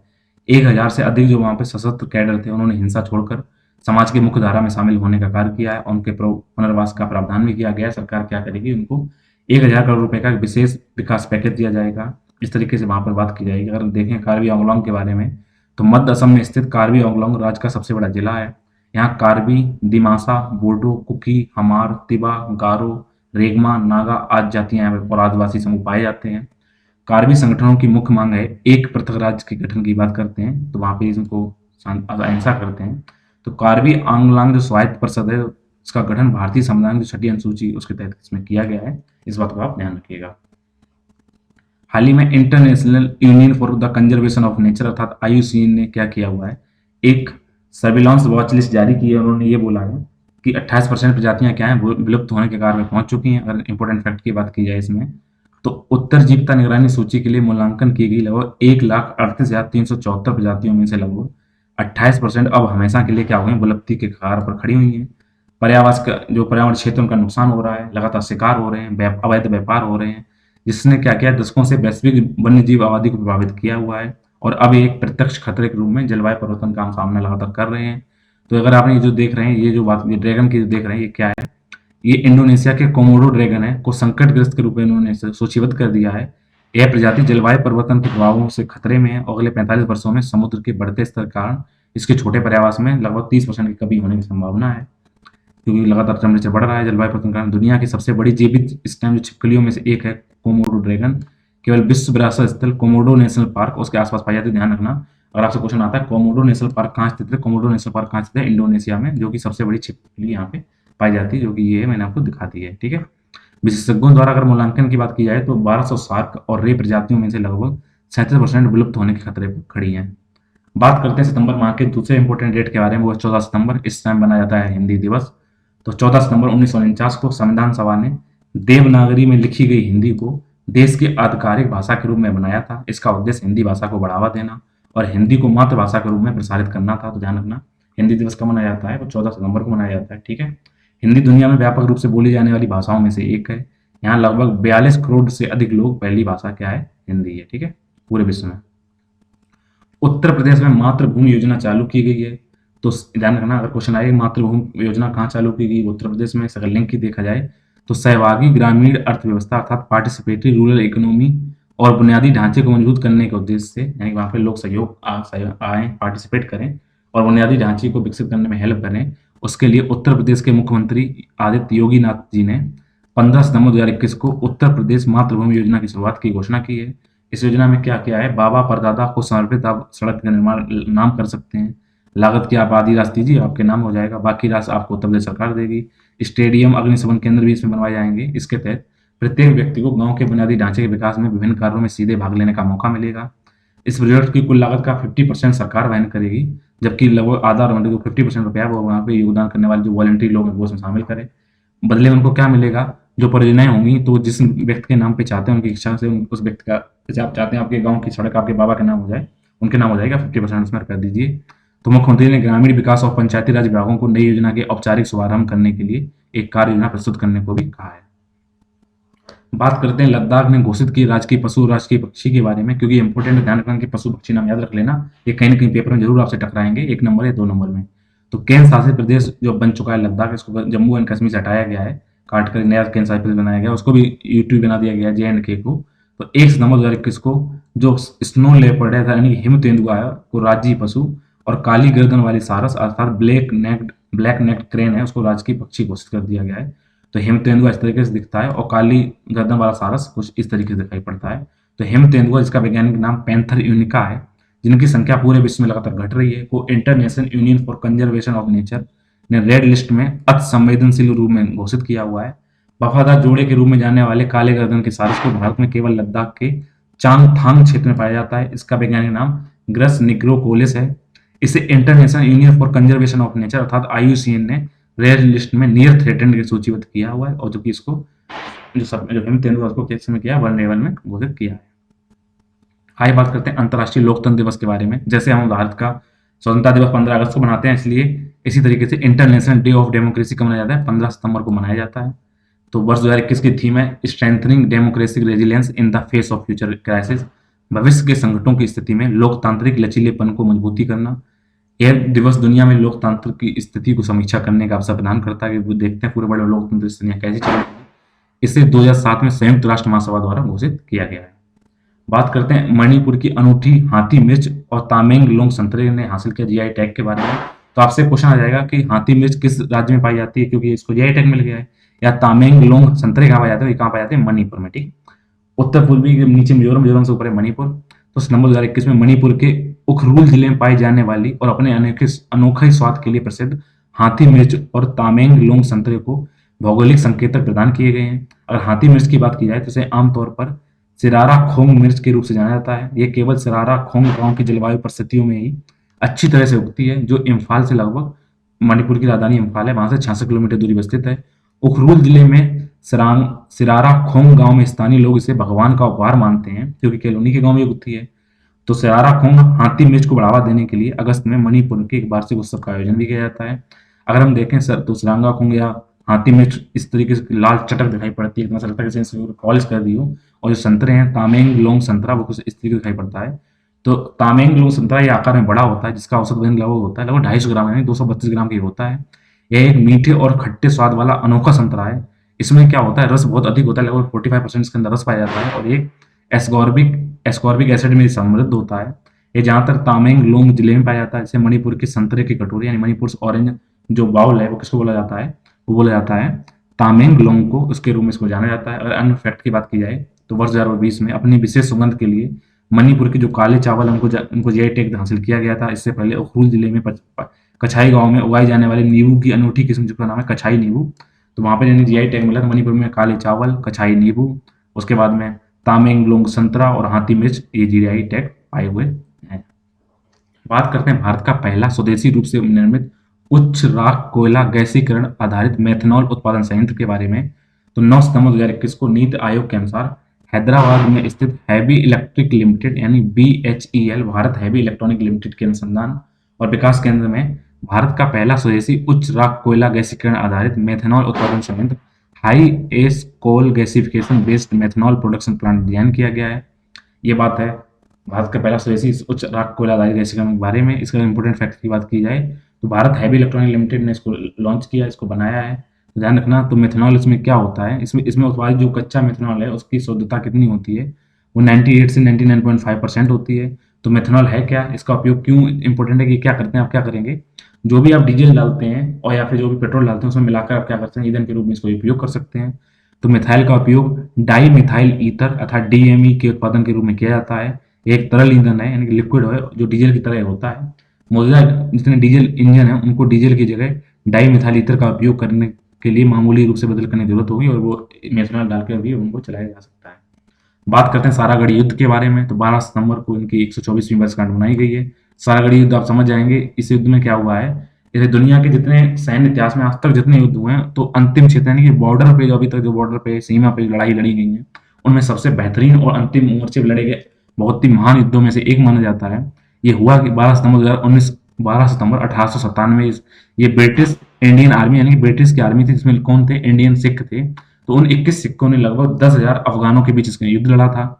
21 सिख सैनिकों ने अफगानी अफरीदी और ओरकजई आदिवासियों के खिलाफ मोर्चा संभाला था, लेकिन वे 7 घंटे तक ही किले पर कब्जा करने में सफल रहे और उन्होंने क्या किया था, 7 घंटे तक उनको रोके रखा, तब तक शाम होगी। तो वहां पे फिर क्या हुआ, वो किले को कब्जा नहीं कर पाए और इस तरीके से वो जीत कर भी वहां से हार गए। तो सारागढ़ी क्या है, पाकिस्तान के नॉर्थ वेस्ट फ्रंटियर जो पोर्ट था उसमें पोर्ट गुलिस्तान और पोर्ट लॉक हार्ट के बीच में एक पोस्ट थी। तो पोर्ट गुलिस्तान और पोर्ट लॉक हार्ट में के बीच में अगर जो पोस्ट पे आप कब्जा कर लोगे तो दोनों फोर्ट से आप क्या करोगे, उनके संचार खत्म हो जाता, जिससे क्या होता कहीं ना कहीं पे वहां पे अंग्रेजों को दिक्कत होती। तो उसको इन्होंने 7 घंटे तक रोके रखा। इस दिन को Sikh residential battle honours day के रूप में मनाया जाता है। तो अगर आपको बता दें, इसमें हवलदार ईश्वर सिंह के नेतृत्व में 36 सिख बटालियन अब भारतीय सेना की चौथी बटालियन के रूप में इसको जाना जाने लगा है। इनके सैनिकों ने अंतिम सांस तक लड़ाई लड़ी और जिसमें 200 से आदिवासियों की भी मौत हुई और 600 से ज्यादा लोग घायल हो गए थे। यानी 21 लोग ये मरे तो 200 लोग सामने वाले मरे थे। तो सारगढ़ी लाख हार्ट किले और गुलिस्तान किले के बीच में संचार टावर था। तो पाकिस्तान के बीहड़ उत्तर पश्चिमी सीमा प्रांत अब पाकिस्तान का जो खैबर पख्तूनख्वा क्षेत्र है, इन 2 किलों का निर्माण महाराजा रणजीत सिंह द्वारा किया गया था, लेकिन अंग्रेजों ने इनका नाम बदल दिया था बाद में। तो अगर आपको अभी नहीं याद आया होगा तो अब याद आ जाएगा कि वर्ष 2019 में अनुराग सिंह ने एक फिल्म का डायरेक्शन किया था जिसका नाम था केसरी। वो केसरी मूवी सारागढ़ी युद्ध पर ही बेस्ड थी और इस फिल्म में हवलदार जो ईश्वर सिंह थे उसकी भी उनका जो निभाई थी वो अभिनेता अक्षय कुमार ने निभाई थी। तो पंजाब के मुख्यमंत्री जो पूर्व मुख्यमंत्री हैं कैप्टन अमरिंदर सिंह ने Saragarhi at the defence of the Samana forts the 36 Sikh in the Tirah campaign नामक पुस्तक का इन्होंने लेखन भी किया हुआ है। बात करेंगे राजा महेंद्र प्रताप सिंह के बारे में, क्योंकि इन्हीं के नाम पर अभी 14 सितंबर 2021 को प्रधानमंत्री नरेंद्र मोदी ने अलीगढ़ में राजा महेंद्र प्रताप सिंह राज्य विश्वविद्यालय की आधारशिला रख दी है। तो उत्तर प्रदेश सरकार द्वारा राजा महेंद्र प्रताप सिंह जो आप देख रहे हैं इनका पिक्चर, जो इनकी स्मृति और सम्मान में अलीगढ़ की कोल तहसील के ग्राम लोड़ा और गांव मुसेपुर करीम जरौली में कुल 92 एकड़ से अधिक क्षेत्र में जो एक यूनिवर्सिटी बनाने की घोषणा की है। तो 1886 में उत्तर प्रदेश के हाथरस में शाही परिवार में जन्मे राजा महेंद्र प्रताप सिंह एक समाज सुधारक और स्वतंत्रता सेनानी, साथ ही साथ क्रांतिकारी थे। मोहम्मद एग्लो ओरिएंटल कॉलेज, जिसे अब अलीगढ़ मुस्लिम यूनिवर्सिटी के नाम से जाना जाता है, इसके पूर्व ये छात्र रहे हैं और इन्होंने 1911 के बाल्कन युद्ध में भी भाग लिया है। ब्रिटिश अधिकारियों द्वारा जब इनको ये वांछित हो गए, इनको मतलब कि इनको पकड़े जाने की बात की गई, तो 1914 में इन्होंने अपना घर छोड़कर जर्मनी चले गए और लगभग 33 वर्षों तक वहां पर ही रहे। 1915 में अफगानिस्तान में पहली अंतिम जो निर्वासित भारत सरकार थी उनका गठन के लिए प्रसिद्ध है। 1932 में इन्होंने नोबेल शांति पुरस्कार के लिए इनको नॉमिनेट किया गया था। तो ध्यान रखिए, इंपोर्टेंट राजा महेंद्र प्रताप सिंह, इनके नाम यूनिवर्सिटी का नाम रखा गया है। और जब ये आज़ाद हुआ हमारा देश तो 1957 में मथुरा लोकसभा सीट से तत्कालीन जो जनसंघ और बाद में भाजपा के उम्मीदवार अटल बिहारी वाजपेयी थे उनको हराकर ये संसद गए। 1979 में इनका निधन हो गया। तो इंपॉर्टेंट है, इन्होंने अटल बिहारी वाजपेयी को भी हराया था महाराजा महेंद्र प्रताप सिंह ने। बात करते हैं उत्तर प्रदेश के पहले आयुष विश्वविद्यालय के बारे में, तो राष्ट्रपति रामनाथ कोविंद ने 28 अगस्त 1921 को गोरखपुर में राज्य के पहले आयुष विश्वविद्यालय महायोगी गुरु गोरखनाथ आयुष विश्वविद्यालय की आधारशिला रखी। इसका नाम क्या होगा? महायोगी गुरु गोरखनाथ आयुष विश्वविद्यालय। ये इसका कुछ डिजाइन इस तरीके, लेआउट कुछ इस तरीके से होगा। तो राज्य सरकार की आयुष विश्वविद्यालय के निर्माण में 815 करोड़ रुपए की खर्च करने की योजना है। इसके लिए इन्होंने पिपरी और तारकुली गांव के पास विश्वविद्यालय के लिए लगभग 52 एकड़ जमीन का एक्विजिशन कर लिया है। इस विश्वविद्यालय के अंतर्गत आयुर्वेद, यूनानी, होम्योपैथी, योग, प्राकृतिक चिकित्सा शिक्षण संस्थानों की स्थापना करने और केंद्रीय भारतीय चिकित्सा परिषद के दिशा निर्देशों के अनुसार इसमें पर्यटन किया जाएगा। इसके अलावा उन्होंने उत्तर प्रदेश में महायोगी गोरखनाथ विश्वविद्यालय का उद्घाटन भी किया था। महायोगी और गोरखनाथ विश्वविद्यालय की बात की जाए तो एक निजी संस्थान है जिसे गोरखनाथ मंदिर ट्रस्ट द्वारा स्थापित किया गया है। तो इनका नाम जो नाथ पंथ के संस्थापक हैं गुरु गोरखनाथ, तो नाथ पंथ के संस्थापक गुरु गोरखनाथ है, उनके नाम पर रखा गया है। बात करेंगे मजिस्ट्रेट को ऊपा यानी कि अनलॉफुल एक्टिविटी प्रिवेंशन एक्ट के तहत जांच अवधि बढ़ाने का अधिकार नहीं है, ऐसा सुप्रीम कोर्ट ने कहा है। उन्होंने बोला है कि सुप्रीम कोर्ट का कहना है कि जो मजिस्ट्रेट होते हैं उनको गैर कानूनी गतिविधि रोकथाम अधिनियम अर्थात ऊपा है, उसके मामलों की जांच के लिए अगर और टाइम बढ़ाना चाहते हैं वो आप नहीं बढ़ा सकते हैं। तो इसमें फैक्ट की बात किया जाए तो वो अनलॉफुल एक्टिविटी प्रिवेंशन एक्ट के तहत आपको 3 महीने या फिर 90 दिनों के भीतर जांच पूरी करनी होती है। यदि जांच नहीं हो पाती है तो वैधानिक जो आरोपी होता है उसको क्या होता है, वैधानिक जमानत का हकदार हो जाता है। तो सुप्रीम कोर्ट ने ऐसा कहा है कि इस तरह के अनुरोध का विचार करने के लिए एकमात्र सक्षम प्राधिकारी जो ऊपर की धारा 43D2 है बी है उसके अंतर्गत निर्दिष्ट प्रावधान के अनुसार स्पेशल कोर्ट होगा। आप उसमें टाइम नहीं बढ़ा सकते, आप उनको क्या करिए, बेल दीजिए। अगर अनलॉफुल एक्टिविटी प्रिवेंशन एक्ट की बात की जाए तो इस अधिनियम को 1967 में अधिनियमित किया गया था। यह ऐसी गैर कानूनी गतिविधियों को रोकता है जो देश की अखंडता और संप्रभुता को नुकसान पहुंचाने के लिए खतरा होती हैं। वर्ष 2004 में संसद ने इस अधिनियम में आतंकवादी गतिविधियों को दंडित करने के लिए एक समर्पित एक नया अध्याय भी जोड़ा है। अब अनलॉफुल एक्टिविटी प्रिवेंशन एक्ट के तहत आतंकवाद का वित्त पोषण करने के लिए मनी लॉन्ड्रिंग, सामूहिक समूह और संगठनों के साथ साथ व्यक्तियों को आतंकवादी के रूप में अब इसमें नामित किया जाने लगा है। बात करेंगे स्वतंत्रता सेनानी और कवि सुब्रमण्यम भारती के बारे में। इस साल उनकी शताब्दी संपूर्ण तिथि है, तो ध्यान रखना इस बारे से क्वेश्चन आ सकता है कहीं कहीं। जहाँ पर लेखों के बारे में कोई बात आती है तो उपराष्ट्रपति ने 11 सितंबर 2021 को तमिलनाडु के महान कवि जो रहे हैं, समाज सुधारक रहे हैं, स्वतंत्रता सेनानी रहे हैं, सुब्रमण्यम भारती, जिसको भरतियार के नाम से जाना जाता है, शताब्दी की समारोह उनका मनाया गया। सुब्रमण्यम भारती जी को जन्म अगर बात की जाए तो उनका जन्म 11 दिसंबर 1882 को तमिलनाडु के तिरुनेलवेली जिले में एट्टापुरम गांव में हुआ। इन्हें महाकवि भरतियार के नाम से जाना, तो ध्यान रखना महाकवि भरतियार किसको जाना जाता है, सुब्रमण्यम भारती जी को। भारती को बाल गंगाधर तिलक से प्रेरणा मिली। उन्होंने 8 साल की उम्र में कविताएं लिखना शुरू किया। इनकी अगर प्रमुख साहित्य कृतियों की बात की जाए तो कर्दन पट्टू, नीलाबोम बनमुम कुत्रुम, पंचाली सप्तम और कोयल पट्टू हैं सुब्रमण्यम भारती। जहां तक धर्मनिरपेक्ष, राजनीतिक और आध्यात्मिक लेखन में सक्रिय रहे। वे रूस की बेल्शेविक क्रांति की महिमा का गायन करने वाले पहले एशियाई कवि थे, ध्यान रखना। सुब्रमण्यम भारती की बात की जाए तो इन्होंने युवा पत्रकार के रूप में और एक उप संपादक के रूप में नवंबर 1904 में स्वदेश मित्रम में अपना करियर शुरू किया। वर्ष 1908 में स्वदेश गीतलम नामक क्रांतिकारी रचना का प्रकाशन किया। 11 सितंबर 1921 को उनका देहावसान हो गया। जलियांवाला बाग स्मारक है, उनका रिनोवेशन किया गया है, उसको पुनर्निर्मित किया गया है। तो प्रधानमंत्री नरेंद्र मोदी जी ने 28 अगस्त 2021 को वीडियो कॉन्फ्रेंसिंग के माध्यम से जलियांवाला बाग स्मारक के पुनर्निर्मित परिषद को राष्ट्र को समर्पित कर दिया है। राष्ट्र में रात में इस तरीके से दिखाई पड़ेगा। तो इसकी विशेषताओं की अगर बात की जाए तो 13 अप्रैल 1919 को जितनी भी घटनाएं घटी उनको दर्शाने के लिए अब एक साउंड एंड लाइट शो की व्यवस्था की गई है। अब इसी कॉम्प्लेक्स के अंदर विकास से जुड़ी कई पहलें शामिल की गई, जिसमें पंजाब की स्थानीय स्थापत्य शैली के अनुरूप यहाँ पर धरोहर संबंधी विस्तृत पुनर्निर्माण कार्य किए गए हैं। शहीदी कुएं की मरम्मत की गई है और नवविकसित उत्तम संरचना के साथ इसका पुनर्निर्माण किया गया है। इस बाग का जो केंद्रीय स्थल माने जाने वाला ज्वाला स्मारक है उसकी मरम्मत करने के साथ साथ इसका रिनोवेशन किया गया है। यहाँ स्थित तालाब को एक लिली तालाब के रूप में फिर से विकसित कर दिया गया है, उसमें लिली उगाई जा रही है। तो अगर जलियांवाला बाग के स्मारक की बात की जाए तो 13 अप्रैल 1919 को जलियांवाला जो बाग नरसंहार हुआ था जिसमें सैकड़ों लोगों की जान चली गई थी, उसकी स्मृति मनाया गया है। तो मोतीलाल नेहरू ने नरसंहार के स्थान पर एक स्मारक बनाने का अभियान नेतृत्व किया, ध्यान रखना। अगर ये आए जलियांवाला बाग को जो स्मारक बनाया गया उसके अभियान का नेतृत्व किसने किया, तो उनका आंसर होगा मोतीलाल नेहरू जी ने। कांग्रेस ने नेतृत्व वाली भारत सरकार ने 1951 में जलियांवाला बाग स्मारक की स्थापना की, जिससे पहली बार तत्कालीन राष्ट्रपति उस टाइम जो पहले राष्ट्रपति थे डॉक्टर राजेंद्र प्रसाद ने 13 अप्रैल 1961 को खोल दिया था। सुप्रीम कोर्ट में अब नई 9 न्यायाधीशों की नियुक्ति की गई है। तो पहली बार ऐसा हुआ है शीर्ष अदालत में 3 महिलाओं समेत 9 न्यायाधीशों को एक साथ वहां पे शपथ दिलाई गई है। शपथ लेने वालों में कर्नाटक उच्च न्यायालय के जो पूर्व न्यायाधीश हैं न्यायमूर्ति B V Ratna Nagarathna, justice V V Nagarathna. ऐसी संभावना है कि वर्ष 2027 में भारत की पहली महिला मुख्य न्यायाधीश की कतार में सबसे आगे हैं।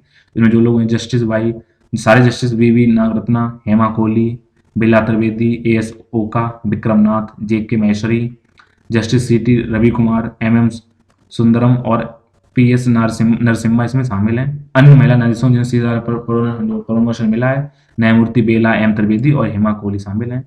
अन्य न्यायमूर्ति मैंने आपको नाम बता ही दिए हैं। बात करते हैं भारत और पुर्तगाल संबंध के बारे में। तो ये है भारत। और अगर आप यूरोप में जाएंगे तो यहाँ पे आपको मिलेगा आपको जर्मनी, फ्रांस, स्पेन। तो उसके ऊपर लगा यहाँ पे लगा हुआ जस्ट एकदम अटलांटिक महासागर हुआ है पुर्तगाल। तो भारत के पीएम नरेंद्र मोदी की अध्यक्षता में केंद्रीय कैबिनेट ने 8 सितंबर 2021 को भारत और पुर्तगाल के बीच में एक समझौते पर साइन करने की मंजूरी दे दी है। अगर इसमें देखें पुर्तगाल के बीच में इंपोर्टेंट फैक्ट क्या है, तो मौजूदा समझौते में भारत और पुर्तगाल के बीच में साझेदारी और सहयोग की संस्थागत प्रणाली तैयार की जाएगी। इस जो एग्रीमेंट हुआ इसके तहत भारत के नागरिकों को पुर्तगाल में काम करने के लिए अब नियुक्त किया जा सकेगा, वो वहाँ पे जॉब ले सकेंगे।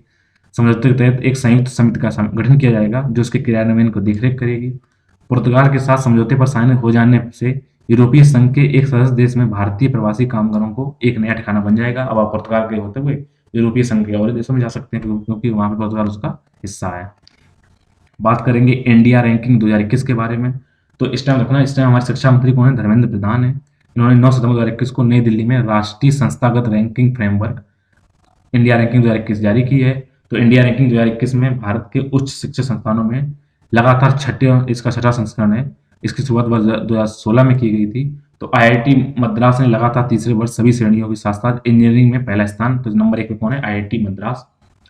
भारतीय विज्ञान संस्थान बेंगलुरु ने पहली बार इंडिया रैंकिंग 2021 में शुरू की गई विश्वविद्यालय के साथ साथ अनुसंधान संस्थानों की श्रेणी में शीर्ष स्थान हासिल किया है। मैनेजमेंट के क्षेत्र में बात की जाए तो आईआईएम अहमदाबाद शीर्ष पे बना हुआ है। और अगर आयुर्वेदिक संस्थान की बात एम्स की बात की जाए तो नई दिल्ली 1 पे है। और फार्मेसी की बात की जाए तो जामिया हमदर्द 30 साल सूची में शीर्ष स्थान पर बना हुआ है। कॉलेजों की बात की जाए तो दिल्ली यूनिवर्सिटी का नॉर्थ कैंपस में स्थित मिरांडा हाउस पहले स्थान पर बना हुआ है। वास्तुकला के क्षेत्र में देखा जाए तो आईआईटी रुड़की पहली बार शीर्ष पे आ गया, इसने आईआईटी खड़गपुर को पीछे छोड़ दिया है। National law of India university Bangalore लगातार चौथी साल वहां पे टॉप पे बना हुआ है। कॉलेज की रैंकिंग में जो 10 कॉलेज है उनमें से दिल्ली के 5 कॉलेज इसमें जगह बनाई हुई है।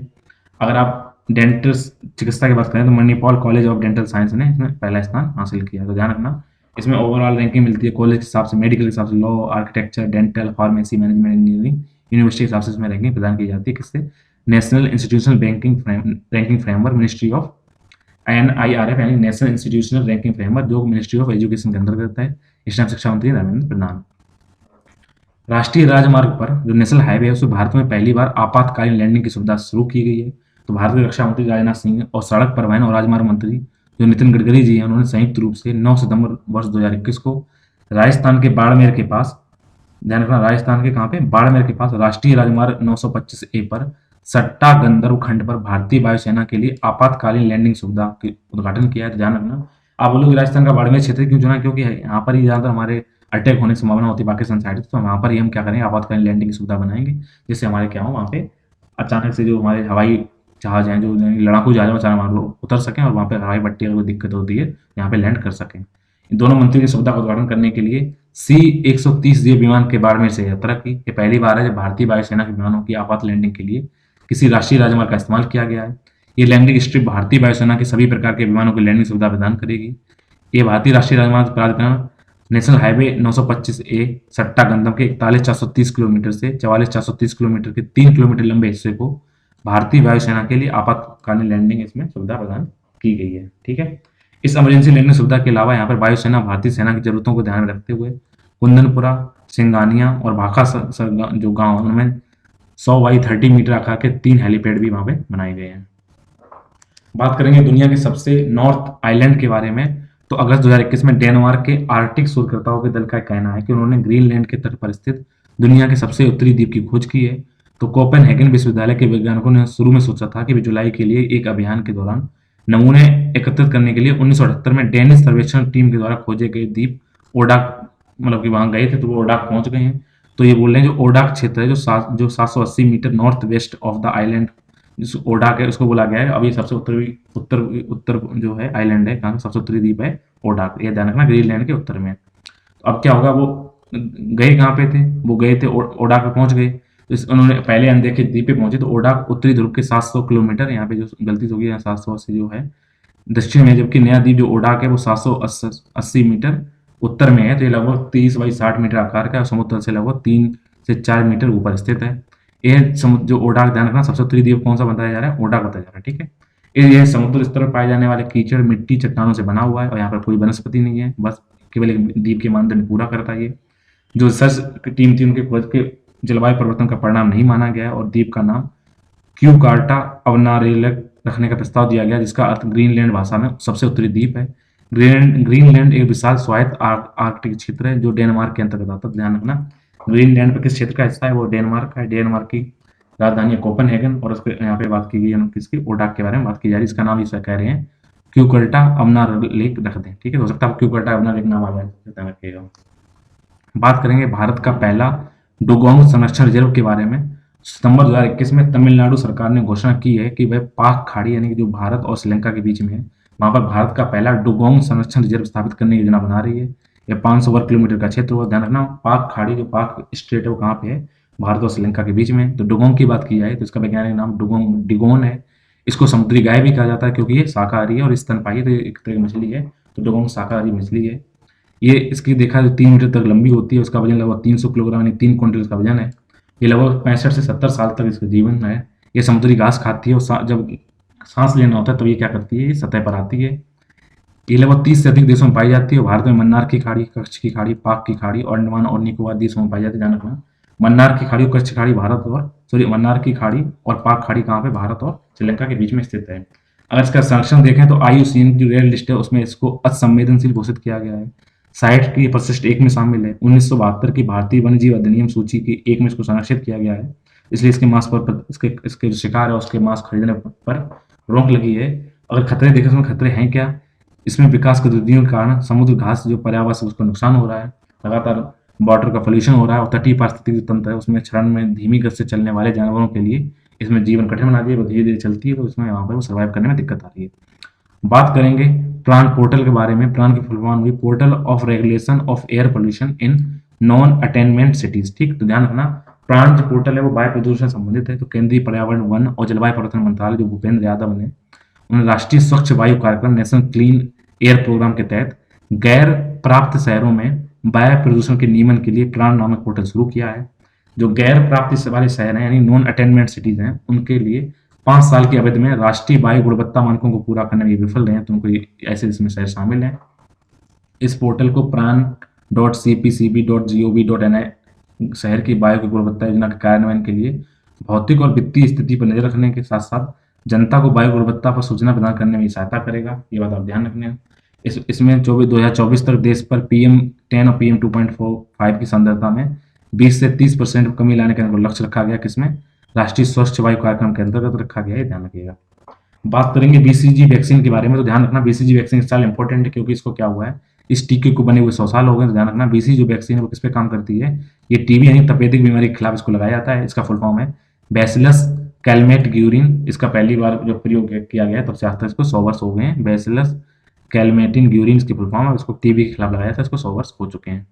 बात करेंगे किलाउआ ज्वालामुखी के बारे में। तो हाल ही दिनों में हवाई में किलाउआ ज्वालामुखी है, उसके शिखर पर जमीन गड़गड़ाहट कर रही है और वैज्ञानिकों ने चेतावनी दी है कि ज्वालामुखी एक बार फिर से वहां पर लावा का उद्गार हो सकता है। अगर बात करें किलाउआ ज्वालामुखी के बारे में तो ये हवाई द्वीप पर हवाई ज्वालामुखी राष्ट्रीय उद्यान के भीतर एक निर्जन क्षेत्र है। यह होनोलुलु से लगभग 200 मील दक्षिणी पूर्व में ओहू नामक एक अलग द्वीप पर है।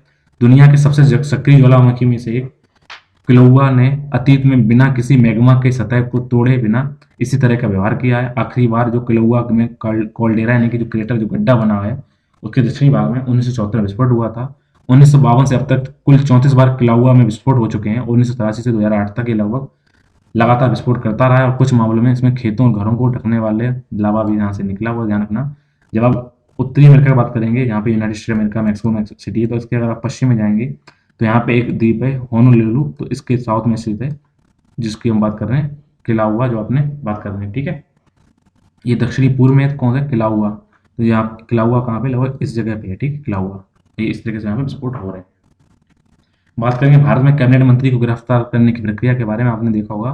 तो कैबिनेट मंत्री आप सिविल प्रोसीजर नहीं चला सकते हैं, बल्कि क्या कर सकते हैं, आपराधिक मामले पे आप गिरफ्तार कर सकते हैं। तो राज्यसभा की प्रक्रिया और कार्य संचालन के जो नियम है, धारा 22(1) के अनुसार पुलिस न्यायाधीश या मजिस्ट्रेट को राज्यसभा के सभापति को गिरफ्तार के कारण राष्ट्र तो उनको क्या करेगा, सभापति को बताएगा गिरफ्तार क्यों किया जा रहा है उन लोगों को, हिरासत में क्यों लिया जा रहा है, और उचित कारावास के बारे में उनको सूचना दी जाएगी।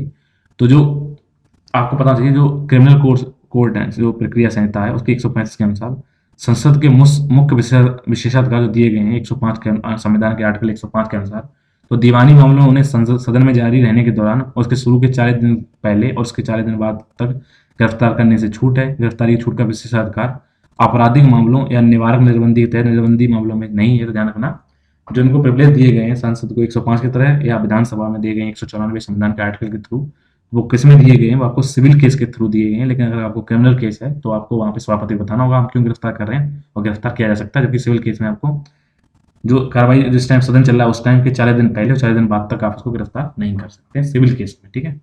बात करेंगे नुपुर चतुर्वेदी के बारे में। तो नुपुर चतुर्वेदी क्या हुई है, एनपीसीआई यानी national payment corporation of India की भारत बिल पे की सीईओ को इनको नियुक्त किया। ध्यान रखना, तो भारत बिल पे की सीईओ कौन है, नुपुर चतुर्वेदी, ठीक है। तो इस प्लेटफॉर्म को विस्तारित करने के लिए आरबीआई के विजन पर ये काम करेंगी। National payment corporation of India Bharat bill pay NPCI की पूर्ण स्वामित्व वाली सहायक कंपनी है, जिसको 1 अप्रैल 2021 से प्रभावी किया गया। किसको, एनपी, तो अभी स्टार्टिंग में ध्यान रखना, इसके सीईओ नए कौन है, नुपुर चतुर्वेदी है। National payment corporation of India के बिल पे के लिए देखेंगे। बात करेंगे अल मोहद अल हिंदी 2021 के बारे में। तो आपको लगेगा ये कौन सा कोई सम्मेलन है, लेकिन अगस्त 2021 में भारत और सऊदी अरब, ठीक है, किस देश के बीच में, सऊदी अरब, ठीक है। आपको ये सबसे मिलेगा। सऊदी अरब के बीच में क्या हुआ है, पहला हुआ तो इंपॉर्टेंट है, नौसैनिक संयुक्त अभ्यास है कौन, अल मोहम्मद अल हिंदी 2021 आयोजित किया गया। तो अल मोहम्मद अल हिंदी किसके किसके बीच में, भारत और सऊदी अरब के बीच में। इसमें क्या होगा, भारत के निर्देशित मिसाइल विध्वंसक आईएनएस कोच्चि ने सऊदी अरब के अल जुबैल बंदरगाह पर इस अभ्यास का हिस्सा लिया है। अल मोहम्मद अल हिंदी 2021 अभ्यास का हार्बर चरण 9 अगस्त 2021 को शुरू हुआ, जबकि 11 अगस्त को से समुद्र आधारित अभ्यास शुरू किए गए। अगर अन्य अभ्यास की बात की जाए तो आईएनएस कोच्चि ने अगस्त 2021 में अबू धाबी की तट पर भारत संयुक्त अमीरात नौसेना के एक संयुक्त अभ्यास जायद तलवार में भी हिस्सा लिया है। तो ध्यान रखना, संयुक्त अरब अमीरात साथ हमने, यानी कि यूएई से हमने कौन सा किया है, जायद तलवार, और सऊदी अरेबिया से हमने कौन सा किया, अल मोहम्मद अल हिंदी। तो आईएनएस कोच्चि इतना इंपॉर्टेंट, आईएनएस कोच्चि की अगर हम बात करें तो यह कोलकाता श्रेणी का दूसरा स्टेल्थन गाइडेड मिसाइल डिस्ट्रॉयर है। इसे प्रोजेक्ट 15 कोड के नाम के तहत भारतीय नौसेना के लिए बनाया गया था। इस जहाज का निर्माण मुंबई में मझगांव डॉकयार्ड लिमिटेड में किया गया था और सितंबर 2015 में भारतीय नौसेना के में सेवा के लिए इसको कमीशन कर दिया गया था। आइए देखते हैं कुछ चर्चित पुस्तकों के बारे में, जो कभी कभी आपसे कहीं पूछ दिया जाता है कि पुस्तकों के बारे में बताइए। तो है श्याम अवर लिटिल कृष्णा, इसके लेखक हैं Devdutt Pattanaik. Blood for blood 50 years of the global Khalistan project, वो है टेरी मिल्स विकी, इन्होंने लिखा हुआ है। How the earth got its beauty, Sudha Murty ने लिखा हुआ है, और द अर्थ स्पिनर को लिखा है अनुराधा रॉय ने। बात करेंगे सुरक्षित शहर सूचकांक के बारे में। तो इसको जारी करता है कौन सी संस्था जारी करते हुए, याद रखिएगा, इसको करते हैं इकोनॉमिक इंटेलिजेंस यूनिट, ठीक है। तो ध्यान रखिएगा, सुरक्षित शहर सूचकांक कौन जारी करता है, सेफ सिटी इंडेक्स जारी करता है इकोनॉमिक इंटेलिजेंस यूनिट अर्थात EIU। इसने अगस्त 2021 में सुरक्षित शहर सूचकांक जारी कर दिया है।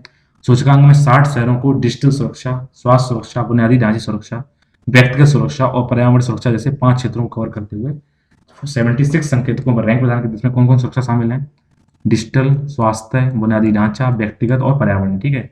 तो डेनमार्क की राजधानी है कोपेनहेगन, तो ध्यान रखिएगा, अभी अपने ऊपर ही पढ़ा था डेनमार्क की कोपेनहेगन है। तो डेनमार्क की कोपेनहेगन दुनिया का सबसे सुरक्षित शहर है, और सबसे असुरक्षित शहर जो 60 है उनमें म्यांमार की राजधानी यंगून, जिसे रंगून बोलते हैं, वो 60वें स्थान पर है। तो Copenhagen, Toronto, Singapore, Sydney, Tokyo इस तरह फर्स्ट में है। अच्छी बात क्या है कि 48वें स्थान पर, 50वें स्थान पर भारत के भी 2 देश हैं, जिसमें दिल्ली और मुंबई को सुरक्षित शहर के रूप में घोषित किया गया है। तो इकोनॉमिक इंटेलिजेंस अगर यूनिट की बात की जाए तो ये इकोनॉमिस्ट ग्रुप का अनुसंधान और विश्लेषण विभाग है। इसका मुख्यालय लंदन, यूनाइटेड किंगडम में है। बात करेंगे राष्ट्रीय महिला आयोग, जो इस टाइम में रेखा शर्मा है, उनका कार्यकाल 3 साल और बढ़ा दिया गया है। 7 अगस्त 2021 को केंद्र सरकार ने रेखा शर्मा को 3 वर्ष के कार्यकाल पर पुनः राष्ट्रीय महिला आयोग के अध्यक्ष के रूप में नियुक्त किया। तो आपसे क्वेश्चन आएगा राष्ट्रीय महिला आयोग के अध्यक्ष कौन है, वो है रेखा शर्मा जी, ठीक है। इनका दूसरा कार्यकाल 7 अगस्त 2021 से प्रभावी हो गया है। वे 65 वर्ष की आयु तक या अगले कोई आदेश तक, जो भी पहले आएगा, इस पद पर बनी रहेंगी। वर्ष 2018 में पहले कार्यकाल के रूप में इनको पद पर नियुक्त की गई थी। राष्ट्रीय महिला आयोग की स्थापना की अगर बात की जाए तो ये राष्ट्रीय महिला आयोग अधिनियम 1990 के तहत जनवरी 2092 में इसको संवैधानिक निकाय के रूप में इसको एक दर्जा दिया गया था। बात करेंगे अभ्यास इंद्र 2021 के बारे में। ये भारत और रूस के बीच में 12वां संयुक्त संयुक्त ध्यान रखना, तो इंद्र किसके बीच किया जाता है अभ्यास, ये भारत और रसिया के बीच में किया जाता है, 12वां हो रहा है 1 से 13 अगस्त के बीच में दक्षिणी रूस के बेलाग्रोगाड क्षेत्र में आयोजित किया गया। इस बार ज्यादातर अभ्यास कहाँ किए जा रहे हैं, वो आप किए जा रहे हैं रसिया में। तो यहाँ पे एक इंपॉर्टेंट भूल ना जाना, ये दो इंपॉर्टेंट ध्यान रखना जो हमने अभी आपको बताया है। एक तो भारत और सऊदी अरब के बीच में हुआ है अल मोहम्मद अल हिंदी, और दूसरा इसमें एक इंपॉर्टेंट नाम है जायद तलवार, ये किसके बीच में, संयुक्त अरब अमीरात के बीच में। ठीक है, तो ये मैंने आपको बता दिया। बाकी इनके बारे में हो चुका है। बात करते हैं टोक्यो ओलंपिक 2020 के बारे में। तो इसका मोटा मोटी देख लेते हैं इसमें हुआ क्या है। तो 23 जुलाई से 8 अगस्त 2021 को टोक्यो ओलंपिक हुए, आपको सबको पता है। बस 2020 में इसका नाम 2020 था लेकिन किया गया 2021 में, क्योंकि कोविड की सिचुएशन थी। जापान में इसका आयोजन किया गया है। ये ओलंपिक खेलों का 32वां संस्करण था, ध्यान रखना। अक्सर क्वेश्चन आएगा इस बार कौन सा ओलंपिक खेल किए गए हैं, किस नंबर के, तो ये है 32वें संस्करण के ग्रीष्मकालीन खेल हैं। जापान की राजधानी टोक्यो में आयोजित किए गए हैं। 8 अगस्त तक चले हैं, 23 जुलाई से चले हुए। टोक्यो 2020 ओलंपिक खेलों में जो शुभंकर था वो ये थे। इनका नाम क्या है, मिराई टोबा है। तो ये जापानी शब्द मिराई से मिलकर बना है, जिसका अर्थ है भविष्य, और टोबा का अर्थ होता है शाश्वत, यानी भविष्य में जो बना रहे। तो टोक्यो जो ग्रीष्मकालीन जो अब ये हैं 1964 में शुरू किए गए थे। साप्पोरो 1972 शीतकालीन और नागोना में 1938 में शीतकालीन ओलंपिक खेलों की मेजबानी करने के बाद यह चौथी बार था जब जापान ने ओलंपिक में मेजबानी की। चौथी बार मेजबानी कर रहा है ओलंपिक खेलों की। 4 खेलों ने टोक्यो ओलंपिक खेलों में पदार्पण किया। 4 नए खेल यहाँ पे कौन कौन से आए हैं, कराटे, स्केटबोर्डिंग, स्पोर्ट क्लाइंबिंग और सर्फिंग। तो ध्यान रखना, ये भी आपसे क्वेश्चन आ सकता है कि इस बार ओलंपिक खेलों में 4 नए कौन कौन से खेल आए हैं। वो कराटे इसमें पहली बार शामिल किए गए हैं, स्केटबोर्डिंग शामिल की गई है, स्पोर्ट क्लाइंबिंग और सर्फिंग इसमें शामिल की गई है। इसके अलावा बेसबॉल, सॉफ्टबॉल भी इस ओलंपिक में वापसी हुई है। बेसबॉल पहले था फिर बीच में हटा दिया गया, फिर इसमें शामिल हुआ है। तो याद रखना, karate, skateboarding, sport climbing, surfing और बेसबॉल दोबारा आया है। अगर देखें इसमें टॉप किसने किया, संयुक्त राज्य अमेरिका इसमें शीर्ष पे रहा है। उन्होंने कुल 113 पदक जीते हैं, जिसमें 39 गोल्ड है, 41 सिल्वर है और 33 में क्या है, ब्रॉन्ज है। ठीक है, चीन पदक तालिका में 88 पदक लेने के साथ क्या रहा है, दूसरे स्थान पर, जबकि जापान 58 पदक लेकर तीसरे स्थान पर रहा है। तो चीन ने कुल 38 गोल्ड जीते हैं, 32 सिल्वर जीते हैं और 18 इन्होंने क्या देखे, ब्रॉन्ज जीते हैं। जबकि जापान ने 27 स्वर्ण, 14 रहे तो 17 कांस देखे। तो अब देखते हैं भारत ने इसमें क्या किया है। तो भारत के जो अपने युद्धवीर जो हमारे लोग गए उन्होंने क्या किया, भारत ने टोक्यो ओलंपिक में 7 पदक जीते हैं, जो अब तक जितने भी ओलंपिक भारत में खेले उनमें सबसे सर्वश्रेष्ठ प्रदर्शन है भारत का। अभी तक उन्होंने मैग्नी इतने कभी नहीं जीते थे। इस बार टोटल देखा जाए तो 6 पदक हासिल किए। इससे पहले वर्ष 2012 में लंदन ओलंपिक हुए थे, वहां पर हमने कितने दिए थे, 6 पदक लिए थे। इस बार हमने कितने लिए, 7। तो 7 पदकों में 1 स्वर्ण आया है, 2 सिल्वर है और 4 क्या है, ब्रॉन्ज है। भारत 86 देशों की पदक तालिका में 48वें स्थान पर है, हम किसमें थे, 48 रैंक में थे। ठीक है, ये क्वेश्चन आएंगे, एक नंबर 48 में थे, 32वां संस्करण था, जापान में चौथा था। इसमें कौन कौन से 4 नए गेम डाले गए वो आप देखना, स्केटिंग है, कराटे हैं, स्पोर्ट क्लाइंबिंग है, सर्फिंग है और बेसबॉल की इसमें सॉफ्टबॉल के द्वारा वापसी हुई है। ठीक है, तो भारत में देखें विजेता कौन कौन से थे। गोल्ड मेडल जीता है नीरज चोपड़ा ने, जो भाला फेंक में जीता हुआ है। सिल्वर जीता है मीराबाई चानू ने 49 किलो वार में, और रवि दहिया ने पुरुष फ्री स्टाइल कुश्ती 57 किलो वार में। ठीक है, और जो ब्रॉन्ज थे वो लवलीना बोरगोहेन ने महिला वेट लेटर मुक्केबाजी में, पीवी सिंधु ने महिला एकल बैडमिंटन में, बजरंग पुनिया ने पुरुषों की 65 किलोग्राम फ्री स्टाइल कुश्ती में, और भारतीय पुरुष हॉकी टीम ने इसमें देखा है, हॉकी ने 42 साल बाद जीता हुआ है, यहाँ पे ब्रॉन्ज जीता है। अगर इसमें अनफैक्ट देखें, सर्वाधिक पदक ऑस्ट्रेलिया की महिला तैराक थी एम्मा मैकनॉन, उन्होंने जीते। उन्होंने टोटल कितने जीते हैं, 7 उन्होंने इस बार जीते हैं, जिसमें 4 गोल्ड है और 3 ब्रॉन्ज हैं। सर्वाधिक स्वर्ण पदक की बात की है, संयुक्त राज्य अमेरिका के पुरुष तैराक कैलम्बे ड्रेसेल ने जीते हैं, उन्होंने 5 गोल्ड जीते हुए हैं। टोक्यो में सबसे कम उम्र में ओलंपिक पदक किसने जीता, वो जीता है मोमेजी निशिया, वो 13 वर्ष की थी, 13 वर्ष 330 दिन, वो जापान की हैं। और महिला स्ट्रीट स्केट बोर्डिंग चैंपियनशिप हो रही है। टोक्यो में सबसे उम्रदराज ओलंपिक पर स्वर्ण पदक किसने जीता, वो जीता है डेरोथो स्नाइडर ने, उन्होंने 52 साल की उम्र में घुड़सवारी में इन्होंने जीत लिया है। टोक्यो में सबसे कम उम्र की ओलंपिक पदक विजेता 12 वर्षीय जापानी स्केटर कोकोना हिरारी, इन्होंने सिल्वर जीता है, गोल्ड के लिए 13 साल की थी। ठीक है, ये खास है, उतना खास आएगा नहीं इसमें। अन्य अगर टॉपिक की बात की जाए तो इसमें नोबेल शांति पुरस्कार से सम्मानित बांग्लादेश के मोहम्मद यूनिस ओलंपिक लॉरेल के दूसरे प्राप्तकर्ता बने। ओलंपिक लॉरेल क्या होता है, 5 साल पहले खेल के माध्यम से संस्कृति, शिक्षा, शांति और विकास में प्रयासों को मान्यता देने के लिए स्थापित किया गया है। ओलंपिक लॉरेल पहली बार 2016 में रियो ओलंपिक खेलों के लिए केन्या के पूर्व ओलंपियन किपी कीनो को दिया गया था। 2024 ग्रीष्मकालीन ओलंपिक खेलों की मेजबानी कहाँ की जाएगी? फ्रांस की राजधानी पेरिस में की जाएगी। ध्यान रखना, इस बार जो ओलंपिक लॉरेल पुरस्कार किसको मिला हुआ है? वो मिला है मोहम्मद यूनिस को, कहाँ के? बांग्लादेश के। बात करेंगे सुभद्रा कुमारी चौहान के बारे में। उनकी 170वीं जयंती है, तो गूगल ने अपना डूडल बनाकर उनको क्या किया था? उनको अपना सम्मान दिया था, उनको याद किया, श्रद्धांजलि दी थी। तो इनकी प्रसिद्ध कविता है झांसी की रानी, सबने पढ़ी हुई, खूब लड़ी मर्दानी वह तो झांसी वाली रानी थी। इसकी रचयिता कौन है? भारतीय कवयित्री सुभद्रा कुमारी चौहान है। 170वीं उनकी जयंती थी।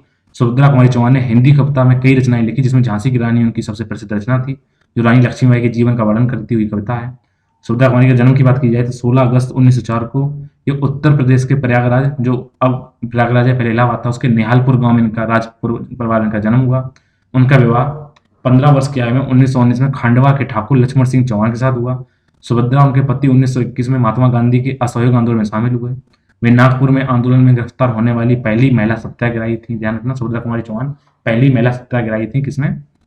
असहयोग आंदोलन में। और वर्ष 1923 और 1942 में ब्रिटिश शासन के खिलाफ विरोध प्रदर्शन करने के कारण वो 2 बार जेल भी गई हैं। 1948 में मध्य प्रदेश के सिवनी में एक कार दुर्घटना में उनकी क्या हुई? अचानक रूप से उनकी मृत्यु हो गई, और केवल 44 साल की उम्र में ये देश और दुनिया को छोड़ के चली गई सुभद्रा कुमारी चौहान जी।